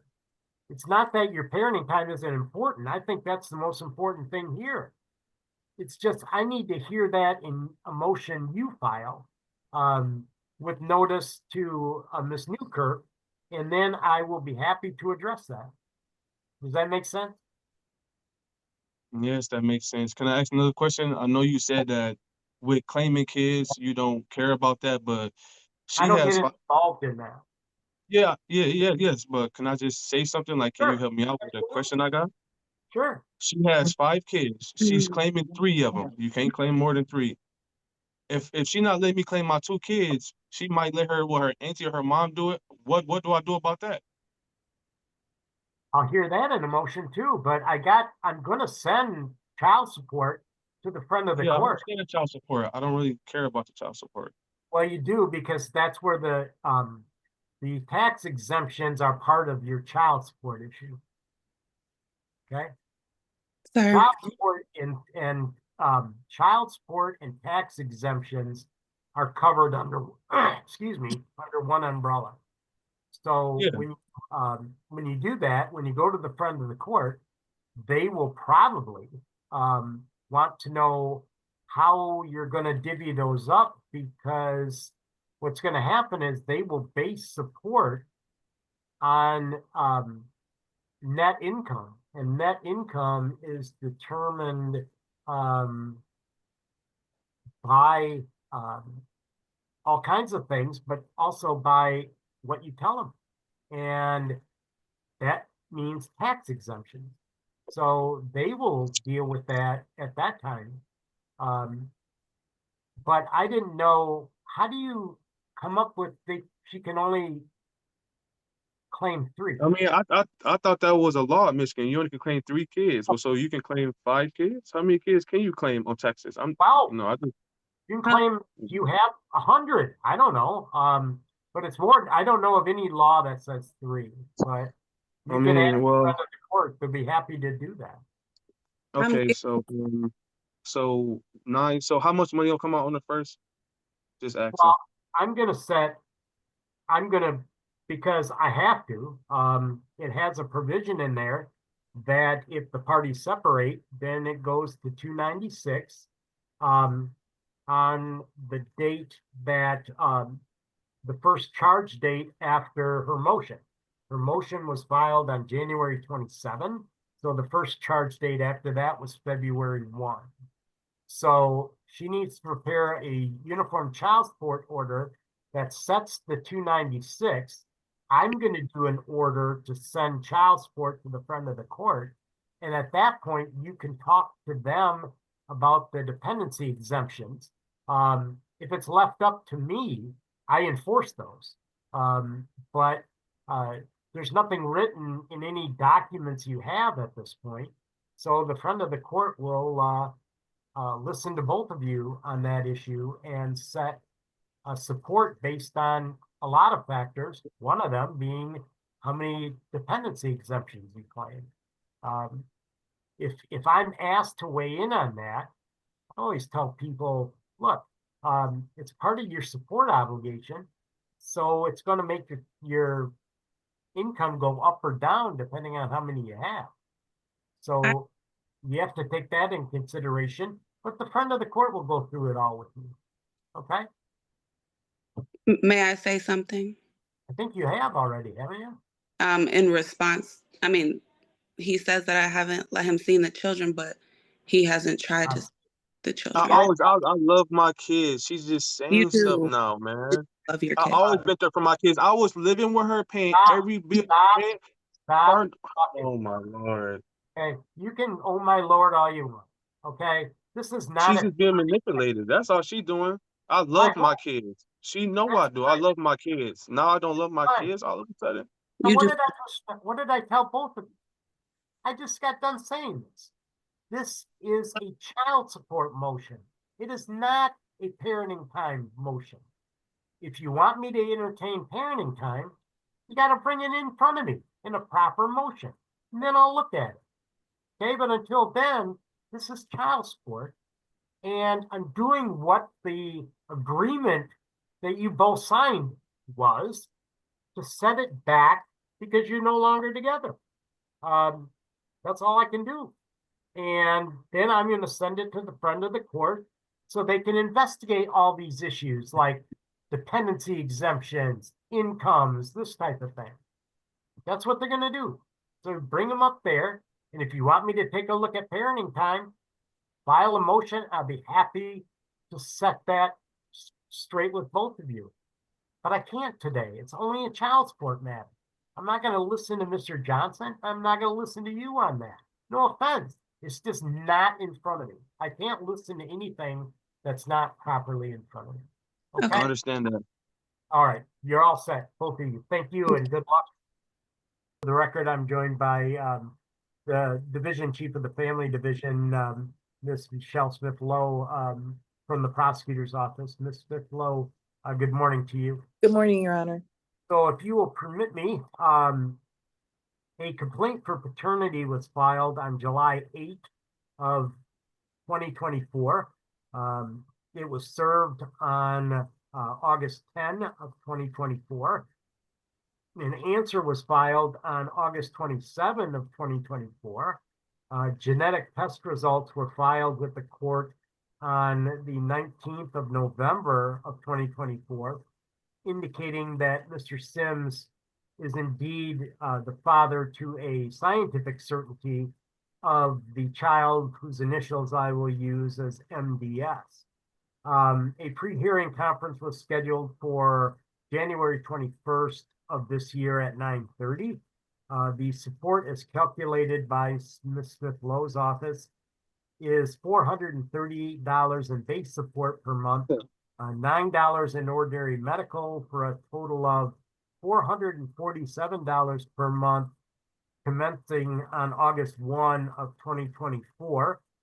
The uninsured health percentage split is 47% for plaintiff, and for defendant, it is 53%. The incomes were both what we refer to as potential incomes. I have reviewed the Michigan Child Support formula factors contained in that manual, that being section 2.01G as in George, and find that it is proper to impute potential income to the plaintiff of $18 an hour at 35 hours per week, and to the defendant of $20 per hour at $35 or at 35 hours per week. There are 0 overnights used in the calculus, and there's no request for any, by law, I think, now, there's no request for any 4D funds for birth expenses, because I think those are gone. But is there a request Ms. Smith Lowe for genetic testing funds. Yes, Your Honor, that should be on in the UCSO, that cost because Mr. Sims is out of state, that cost, the usual cost of $66 is $71. Yeah, and you're requesting at an additional $22 per month until that's paid? $22 a month until to pay $71. Right, okay. So that's what I know. Do you wish to place anything on the record before I inquire of the parties? Only, Your Honor, I can't recall whether the court indicated that Miss Edwards was given an adjustment for having three other children. Mr. Sims was given an adjustment for two other children, and Miss Edwards has 365 overnights. Yeah, okay, thank you. I know I did say 0 overnights, but I didn't say the other children involved, so I appreciate that. Mm-hmm. Let me start with you first, Miss Edwards. Anything you want to add to the record this morning? Yes, I've been trying to work things out with him for like the past 11 months. Like asking him, telling him all he got to do is just, buy the diapers, buy the clothes, send them in the mail. And I've been begging him for 11 months. And he doesn't want to do it, so I just pursued the child support. And then he wasn't even claiming the kid. Then he said he ain't working, which I know he's working. We all working, but he's saying he's not working. But I know he's working. But he doesn't want to help me with the child. So I provide for her $300 since she's been born. She's always been with me. He never ever like nurtured a child, never showed her love. He never gets her. I've drove to Mississippi, like I said, about 5 times. He lived 14 hours away from me. And I drove down there to take the baby to see him. He never held the baby. He never kissed the baby. He never ever took initiative to even watch the baby. And I just said, I'm just done with it. I'm not going to keep driving 14 hours to get to Mississippi to take him to see the baby when he's not showing me he loved the child. Thank you. Mr. Sims, anything you want to add? Yes, everything that was stated prior to the Miss Michelle and Miss Nerese was been inaccurate and false because everything was based off of Miss Michelle assumption. She did not verify my work. And Nerese Edwards is just going along with whatever Miss Michelle told her prior because she want me to pay her child support that she's paying for her other kids. So my only ask is I would like to have a full investigation done on payment amount of child support if it comes to that, because Nerese makes way more than me.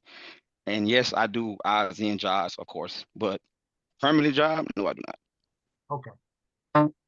Ms. Smith Lowe, do you normally what I would do is just send it for an order of reference for child support. Do you have any objection to that? I have no objection, Your Honor, but I did specifically ask Mr. Sims if I, assuming that he wasn't working, to answer the question for me, if he were offered a job today, what would he not take less than? And he said $20. I would like to amend. Yes, that's okay. Hang on a second, Mr. Sims. I'm sorry, Ms. Lowe, go ahead. Sorry. I would like to amend on the record, Your Honor, that paragraphs of the calculation potential income factors, paragraphs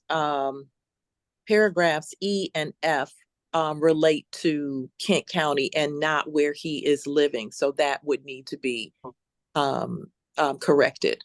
Okay.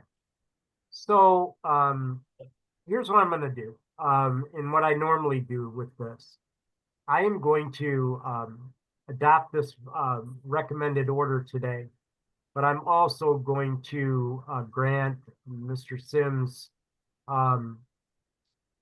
request to do a deep dive into child support.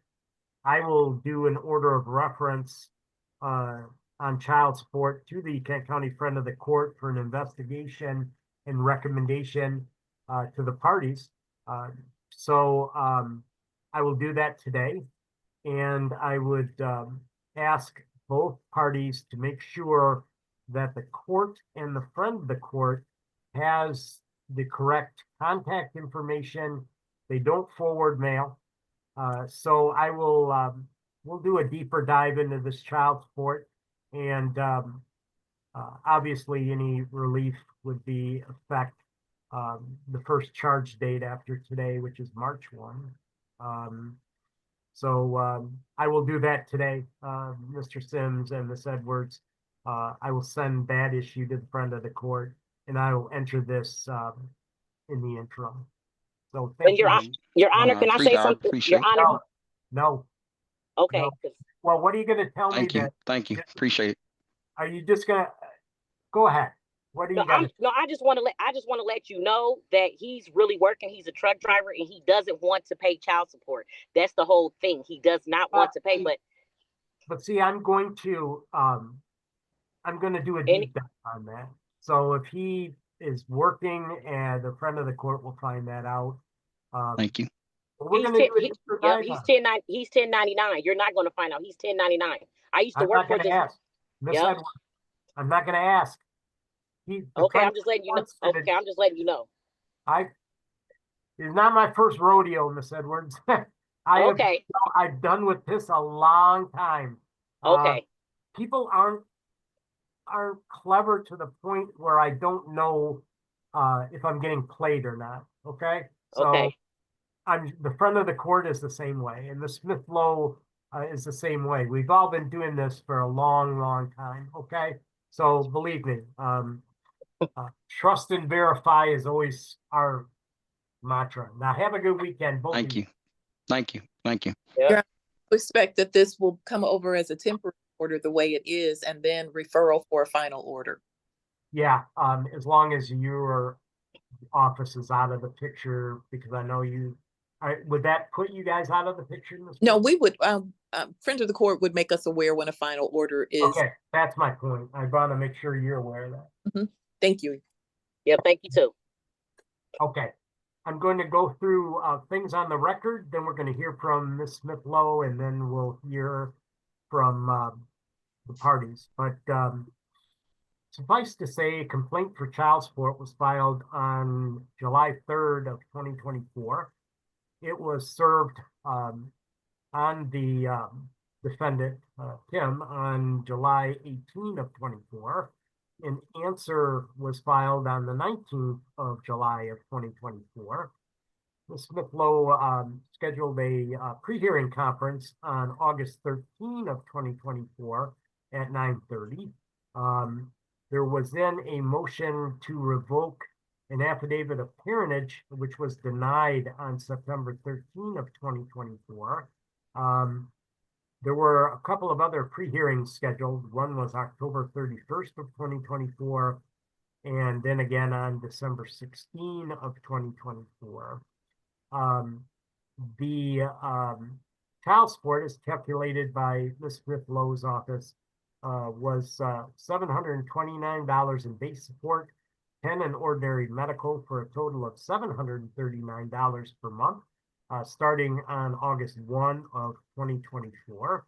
The income utilized for the calculus was for plaintiff potential income of $3.93 an hour times 35 hours a week, plus $464.11 in tips. And for the defendant, it was based on actual income. There are no overnights, zero overnights calculated or used in the calculus. The uninsured medical expense is plaintiff at 40%, defendant at 60%, and the Section 4D birth expenses are or have been waived. Let me hear from Ms. Smith Lowe first. Anything you want to add to the record before I hear from the party? No, Your Honor, I am actually appearing here for former APA Yasmin Dahan, and her notes indicate that during the December 16th, 2024 pre-hearing conference, Mr. Bellinger raised issues of ROPA, but was also indicating that he would be a good father. So I don't know if the parties, and that obviously has not been, nothing in ROPA has been filed. But we would just ask that the judgment be entered the way it's proposed. Thank you. I know I denied one on the 13th of September, and I would have to look back as to why that was. But when you're revoking an affidavit of parentage, it's I think you indicated that the affidavit was insufficient and did not point out mistake or fact or newly discovered evidence. yeah, that's probably what happened. It's not easy to set aside an AOP. It's got to be done very methodically. And I recommend that if that issue gets revisited, that the parties may want to consider hiring counsel to help them revisit that issue. But I'll start with you first, Lex. Anything you want to add? Yes. So, Timothy and I were together for the first year of of our daughter's life. And, we ended our relationship January 2021, and he has not seen her since, until then the motion was filed for the revocation of parentage, and then that was denied because we both failed to appear. I was taking our daughter to school, and I just totally slipped my mind that day, and by the time I got on the call, the motion had already been denied. But anyways, after all that, Timothy and I had, I thought, developed a relationship enough to the point where I allowed him to meet our daughter, and he had not seen her since she was 1, so obviously she did not know about him or who he was, and he went out of his way to be dad of the year for about a month, and even told her that he was her dad. And now I've had to put her in therapy because he has since ghosted us since Christmas.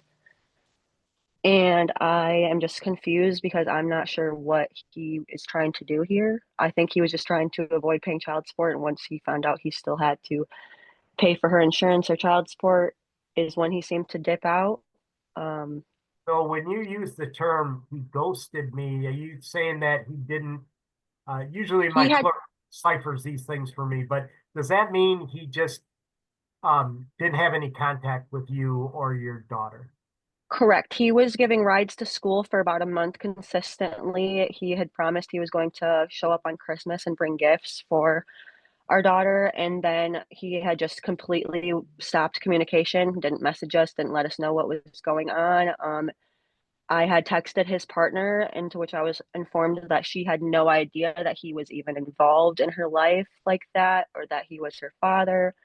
And so I think it's just a bunch of personal stuff that got thrown into the mix, and we haven't heard from him since, I would say, he has not seen our daughter since December 19th and has not spoken to her since then as well. Okay. And I've hardly been in communication with him because he's been ignoring me.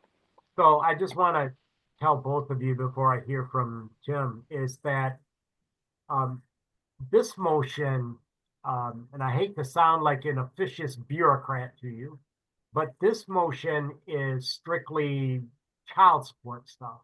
So if it sounds like both of you need to have kind of a introspective discussion as to how we're going to proceed relative to whether there's going to be any parenting time, whether Mr. Bellinger wishes to have some, then he would have to file a motion with me, that type of thing. But I hate to sound like just the numbers wonk, but this is just a numbers thing right now. And the parties wish me to address other issues. I am here every 2 weeks, so Mr. Bellinger can find me and ask me to weigh in on some of those. But I appreciate you telling me that, Lex. Tim. Yes. Anything you want to add? Well, this is strictly for child support, like you brought up. So the only concerns I have regarding child support is the amount that was calculated with the Michigan formula. I would either have to get a second job on weekends, and I don't even know if that would cover the 739 a month. Currently, right now, I only have about $250 extra expense that I can put into savings each month after I pay my bills. And that's about the only concern, and hopefully we can come to some sort of agreement with the amount. Thank you. Ms. Smith-Lowe, any suggestions? Well, Your Honor, I suppose we could have another, Your Honor, I'm not in front of my computer as I am usually, as the court is aware. I've been juggling courtrooms all morning. I'm not in front of my computer, but if the court is aware of when our time deadlines are on this case, we can possibly schedule another pre-hearing conference to see if the parties can reach an agreement. Well, I'm going to enter this as it's stated, and then I'm going to invite Mr. Bellinger to either through counsel or without counsel, file a motion for me to review child support. And when you file that, what I'll probably do at that point, Tim and Lex, is I'd probably send that issue to the friend of the court who can take a deeper dive into it. And see where we go from there. Obviously, I don't want anybody paying more child support than it's called for, and I don't want anybody accepting less. So if that becomes the issue, Mr. Bellinger, then I need you to bring that to my attention in a motion. If you are familiar with the Kent County Courthouse, if you go to the fifth floor, they have a legal assistance center. They can show you how to get that issue back in front of me, and I'd be glad to discuss it with both of you. And then what I'd probably do is order an investigation to take a look at that, and then the parties would have to submit all kinds of things pursuant to a questionnaire. So I promise you I will do that if I get a motion to that effect, Mr. Bellinger. So I will wait for that, but I'll sign this, and then you can tell me when you bring that motion what you think the child support should be, and we'll go at it from there, okay? All right, thank you. All right, Lex, anything further? Just a few things, actually. I don't have time for a few So things. originally, I got time for one. I got okay, time for all right.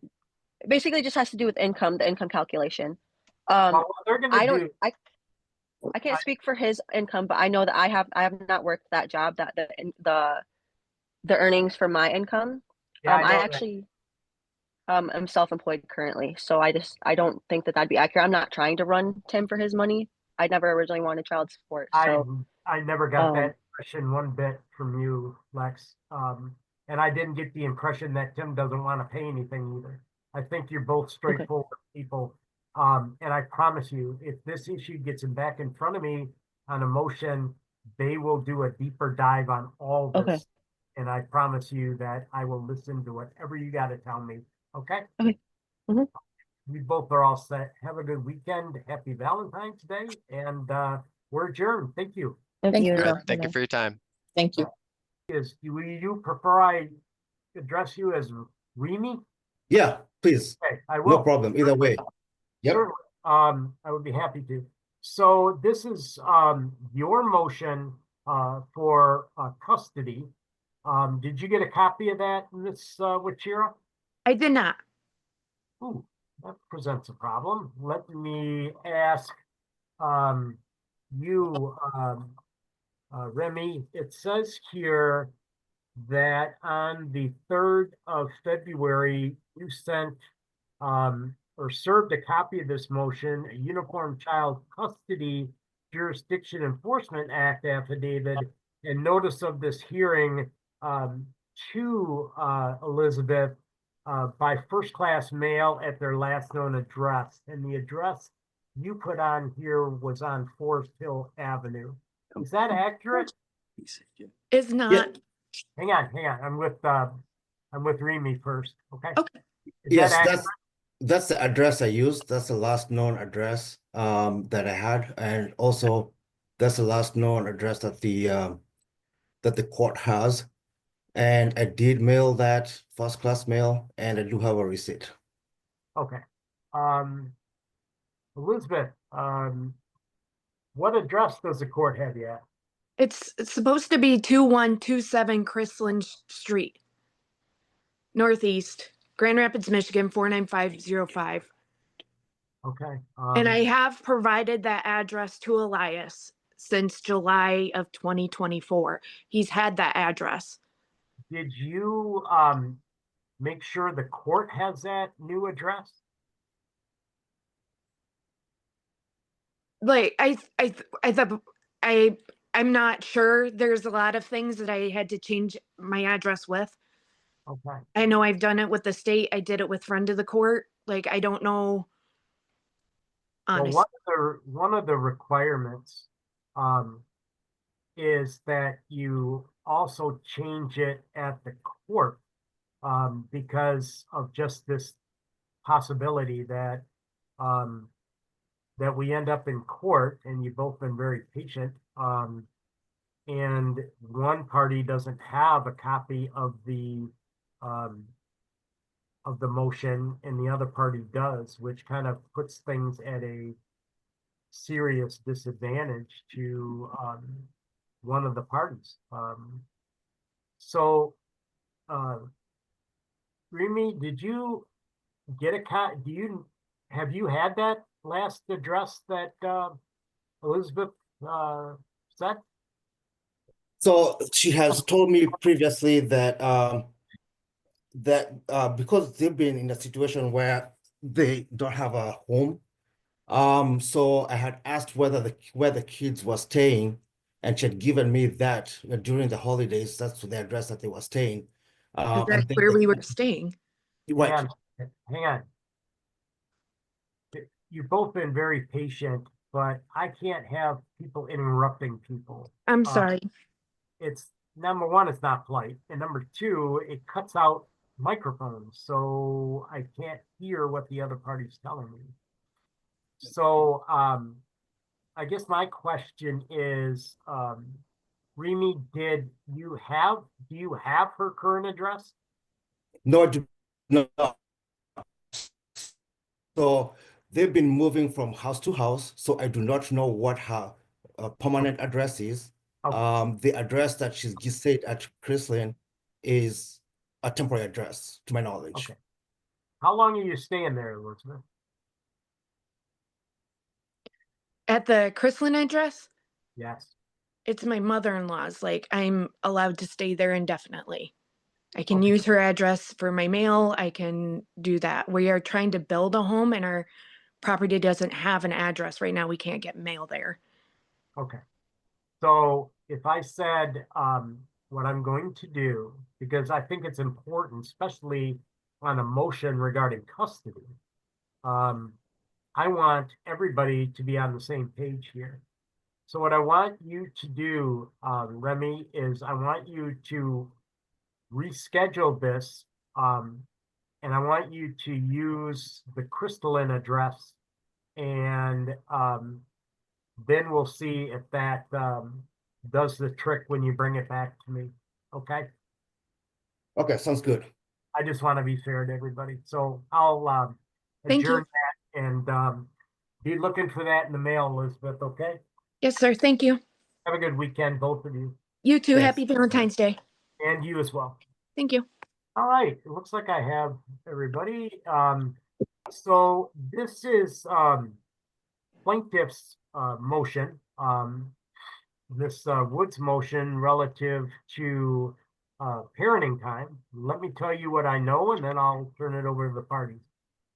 The last parenting time order was dated December 1 of 2016, and it had alternate weeks for your child, who I will refer to by their initials, CW, who's 12. So the allegation that I read in here is that CW is missing a substantial amount of school, is left by himself with no phone or food. I think that's the two biggies that Mr. Washington alleges in his motion, or that Ms. Woods alleges in her motion. So, Mr. Washington, did you receive a copy of Ms. Woods' motion? Yes, yes, sir. Okay. Anything you want to add to it, Ms. Woods, before I hear from Mr. Washington? I guess I probably just want to add that I guess what you're saying is true.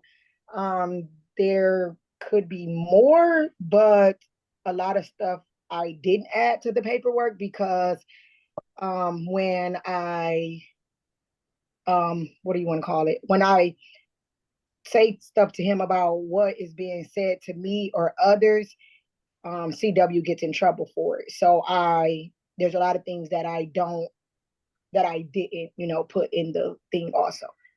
Okay.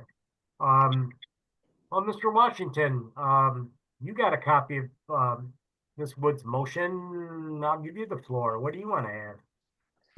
First I want to start with the allegations with the CPS being called. CPS was called. They did an investigation. Shows that the allegations, whatever they was called on, it was false. They came out to my home, spoke with two of my children, not even speaking on the person that was on the case, my daughter. They came to the school. The kids spoke with CPS workers. I spoke with CPS worker. They dropped the case. There was Okay, no. so they did an investigation and essentially closed the case. Yes, Okay. basically. Yeah. So whatever being left at home and not fed and all of that, they did their investigation. If any of those things was true, I'm pretty sure CPS would have got involved. So they did their investigation, found out everything was a lie, and that was dropped. So I really don't even need to defend that. I believe all that is a lie. Like, I can't say wish he came up with those allegations, but like I say, CPS dealt with that. They closed the case. They came to my house, spoke with me, came to my job, spoke with my kids. That was all closed. Far as him missing, Yeah, let's get to that, the school part. Yeah, far as him missing school, I have the paper sitting here right here. He only missed 4 days that he was absent. We had a meeting like about 2 weeks ago with the principal, the teacher, two of his teachers, him and his me and his mom himself. With the tardiness, I stay about almost 20 minutes away from his school. In the morning time, I have a daughter that go to school at 9. He got to be at the school at 8. In the morning, I stay all the way on Alpine. If anybody know, it's traffic like crazy. Some days it be a lot of traffic. Some days it don't be a lot of traffic. So, but him being tardy, that was the reason why him being tardy. We came up with a solution as far as him being tardy. Just leave a little bit extra early because I don't know if the traffic is gonna be bad or not. So we came up with a solution with that. As far as him being missing school, he only missed one Friday. She said he missed multiple Fridays because he have a half a day every Friday. So I thought, me being a parent, he only going to school for 2 hours, 2.5 hours out that day. But me having my schedule and how my work set up, that was inconvenience for me. But he only missed one Friday. The other 2 days that he missed, it was an excuse. I had some things going on, had some car issues or whatever, and that was all about. So I'm not sure what she keeps saying that he missing multiple days and things like that. That's not true at all. Okay. Ms. Woods, I'll give you the last word.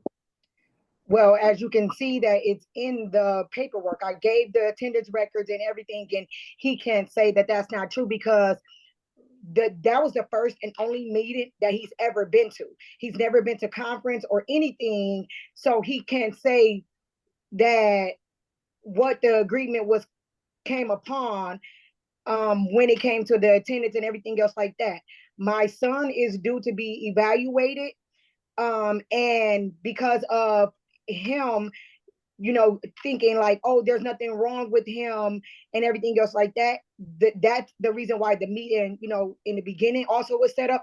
And then they, the only reason why he agreed because they told him then in the meeting, if he misses any more school, that he is going to fail the 6th grade, on top of the fact that it would be able to do it to where he wouldn't be able to get his IEP that he needs, or whatever. He also, sees that my son is failing tremendously. And those times that he is absent, I've reached out to him multiple times and let him know if there's a reason that you can't make it to school, let me know and I'll come get him. I just moved on the other side of town without only stayed 5 minutes from him, and I still have to commute with taking kids to daycare and everything else like that, and he's still at school on time every day, so that's not an excuse. But he needs to understand that my son is going to fail tremendously if something is not being done ASAP. All right. All right. Obviously, you can't both be right, correct? That's right. That's right. You can't both be right. So I don't know which one of you is telling me this, because I have no cause to doubt either one of you. You seem like very nice people and very sincere, but I have no clue. Obviously, I do find that it seems like there's kind of a poor communication, lack of cooperation, and I do find that there has been a change of circumstances. So I'm going to send it to the friend of the court to do a deeper dive on this, and they can tell me after they investigate everything who's right and who's wrong. And after that, I will either have a trial with both of you, or both of you can come up with your own agreement. This matter has been, last it's been reviewed has been 2016. So it's been a long time. So I think we need to take a deeper dive here. I don't have no cause to doubt either one of you. You both seem like great people and very good parents. So let me ask you, Ms. Woods, are you currently working? Yes. And Mr. Washington, are you currently working? Yes, I'm self-employed. All right. So what I'm going to do is I'm going to send the issue for an investigation and recommendation to the Kent County Friend of the Court's office. There is a fee for that, and I usually split it when both parties are employed. The cost of that is $150 a piece. They are going to meet with you. They are going to talk to whoever you tell them to talk to. They're going to do a complete dive into all of this. They'll talk with the school. They'll accept court records or whatever you give them. And then they're going to make a recommendation to me. But they'll make it to you first. And then the parties are free to either accept or amend that recommendation. And then if you can't agree after that, then we have to have a trial. I hope we don't get to that point, but I'm going to send it to the friend of the court and I'll sign that order today. Okay. So is they going to get records from every school that he's been to see the records, or just what school he at now? What you tell them, they will look for. Oh, so as long as when I get every record, that's what they'll look into, what they asked me for. Yeah. Okay. They'll, and the same with Mr. Washington. They'll do the same thing and they'll talk to whoever you tell them to talk with, or review letters from teachers, whatever. They'll do all that, and you should be hearing from them in maybe 10 days. Okay. Thank you. So I have to pay $150? Are you saying? Yes. Yes. Yes. You have to pay $150, and so does Mr. Washington. Oh wow. I don't. That's crazy. Okay. All right. Thank you both very much. You're all set. Have a great weekend. Happy Valentine's Day. And we're adjourned. Thank you. Thank you. And is Refugio Martinez in the virtual courtroom? I don't see anybody. This matter was noticed for today's date on this platform at 8:30. It's now 12:30. It says here that you mailed him a copy of all this on February 3rd. Is that accurate, Ms. Yen? Okay. And that was to his address on Crofton? Correct. And that's where he's living right now? That's the last, because I have a copy of the support from child support, because I went to the, I'm not sure if you have those papers. I went to get like a full paperwork to see, because he's not been paying child support since we separated. Okay. And that's the last address he has on file. Okay. So you're asking to be permitted to go on vacation with your two children, 14 and 12, to Mexico, correct? Correct. I just came back from there. It's a beautiful place. I bet, yes. Well, let me state for the record, this matter, in my view, was properly noticed. The defendant is not here. The consent judgment of support, the mother was given physical custody of the two children, and also has legal custody until it's challenged. That was set forth in the case of Sims versus Brugge, 322 Michigan Appeal 205, a 2017 case. I will state for the record that Mexico is a signatory to the Hague Convention and U.S. Hague Convention treaty parties since October 1 of 1991. So I guess I'm giving you a long, drawn-out legal answer to the effect of have a nice vacation with the kids. I'm going to permit the travel. What I need you to do, and you've attached blank orders, you know that, right? I need you to fill that out and send that to the court and to me, because it'll ask you, and I'm granting your motion, it'll ask you, it'll a line that says you are permitted to take the following children, and then needs their names and dates of birth. Okay. If you have any questions on what you need to do, do you live in Kent County? Yes, I do. Okay. Have you been to the courthouse? Yes. All right. On the 5th floor of the courthouse, they have something called the Legal Assistance Center. Mm-hmm. And they will help you prepare this. Okay. And get it to me so I can sign it. Okay. But I'm granting your motion, okay? Okay. All right. You are all set with me. Have a great trip. Have a good weekend and happy Valentine's Day. You too. Thank you. You bet. Bye. This is now in the space of 1, 2, 3, 4. This is the 4th motion I have heard since December 20th of 2024.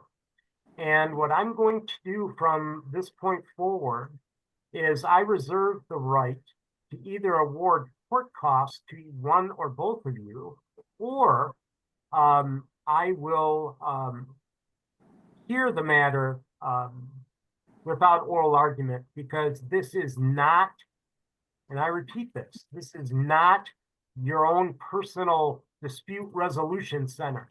I can't referee every dispute that you two have, okay? I read your motion, Ms. Ilyan. Anything you want to add to it before I hear from Mr. Sitar? Yes, Your Honor. I would like to add that I never received his response. He mailed it out, sent me the tracking. I emailed him 3 times on the wizard for the last 3 days. Please email me a copy of the response. He refused to. Another new thing that came was I was reprimanded at work because when I have my children, on the weeks that I do have my children, I have to commute 20 minutes to the school district. And we get stuck on traffic on the 96 in the morning. By the time I get back to work, I'm a half hour late every day. And then I have to leave early to pick up the kids from school. So I don't live within the school district. The commute is hard. The kids also have to wake up an hour earlier than usual for me to get them there on time. And we're still getting late sometimes. And besides that point, the kids constantly forget things at the house. They constantly forget their notebooks, so their grades are declining, because I would text Ahmed to please let us pick up the kids' things that they forgot, and he doesn't allow the kids access to the house when it's not his time. He changed the locks of the house to a code, so he changes it every week so the kids can't go and get whatever they forget. And another thing is that he doesn't, when I do pick them up, I can't pick up their personal belongings. He says that I'm supposed to duplicate their personal belongings, which it's not financially feasible for me. My son plays hockey. He can't carry his hockey bag and his equipment that costs $3,000 to school, and I cannot replace that equipment because I don't have the financial means for that. I tried to discuss with him to go to parenting time coordinator to mediate this, and he wouldn't, and that's why I filed this motion. Thank you. Mr. Sitar. Yes, Your Honor. When the kids leave the house, I told them to make sure they get everything. And then I told them, because they came a few times to pick up deodorant, hairspray, and they left the door open. I was not home. They left the garage door open, and the other time they left the door unlocked, and I was far from home. So I was trying to work out something with her that she can divide the clothes and the stuff from the kids between her place and my place to make it easy for the kids back and forth. And then she refused. I offered that to go and drop off the stuff, the equipment for my son to her place after I come from work, and then she refused. So you both know, don't you? Well, if you don't know, I'm going to tell you. So all these things that you're filing week after week after week after week, it's all public record, right? So when your kids turn 18, they could come down here and they could see for themselves the foolishness is going on here, because I can see it point blank, and they're probably a lot smarter than me. This is ridiculous. So I'm going to give you one last chance to figure this out on your own through a mediator. I am ordering mediation pursuant to MCR 3.216. Either both of you can agree on a mediator, or I would recommend the Dispute Resolution Center, because they work on a sliding scale based on income. So you can but it's up to you. I'm just ordering mediation pursuant to MCR 3.216, and you can prepare that order, Ms. Ilyan, and I will sign that, and then I want the mediator contacted in the next 14 days. It's understandable. Kids are kids. They might leave the door open. I wouldn't want that either. And if that happened again, then I would probably say, okay, we're going to do something different. But you guys can figure this out in mediation. So you can prepare that order, Ms. Ilyan. I'll sign on to that. I would recommend the Dispute Resolution Center, but I never pick anybody's mediator for them. You can also pick a local family law attorney in town. Obviously not either Mr. Cox or Ms. Striegel, but you can pick somebody who you think would be fair to both sides. And if they think they can be fair, they'll accept the matter. Or, like I said, the Dispute Resolution Center of West Michigan is probably an excellent choice, and you can figure it out there. And I hope you do, because this has to stop. It's one after another, after another, after another. And like I said, if I'm back here again, I'm going to reserve the right to enact court costs. I might even disallow any oral argument anymore. I haven't decided that yet, because I want to give both of you the benefit of the doubt. Seem like good people to me, and you're probably great parents, but you're toxic together, and you can't seem to see the trees amongst the forest. I mean, it's just that way. So, Ms. Ilyan, do you know how to prepare an order and get that to me? Yes. Okay, then I'll look for that shortly, and I hope that you two can. You're not married anymore. I understand that, and that's too bad. I'm always disappointed when that happens and there's kids, and now you have 4. But now it's up to you two to navigate these separate waters yourself. So I'm hoping that you will. If not, I'll have something, and neither one of you will probably like it. So go ahead, prepare that order, and I'll look for that, Ms. Ilyan. Thank you both very much. Have a wonderful weekend. We're adjourned. You too.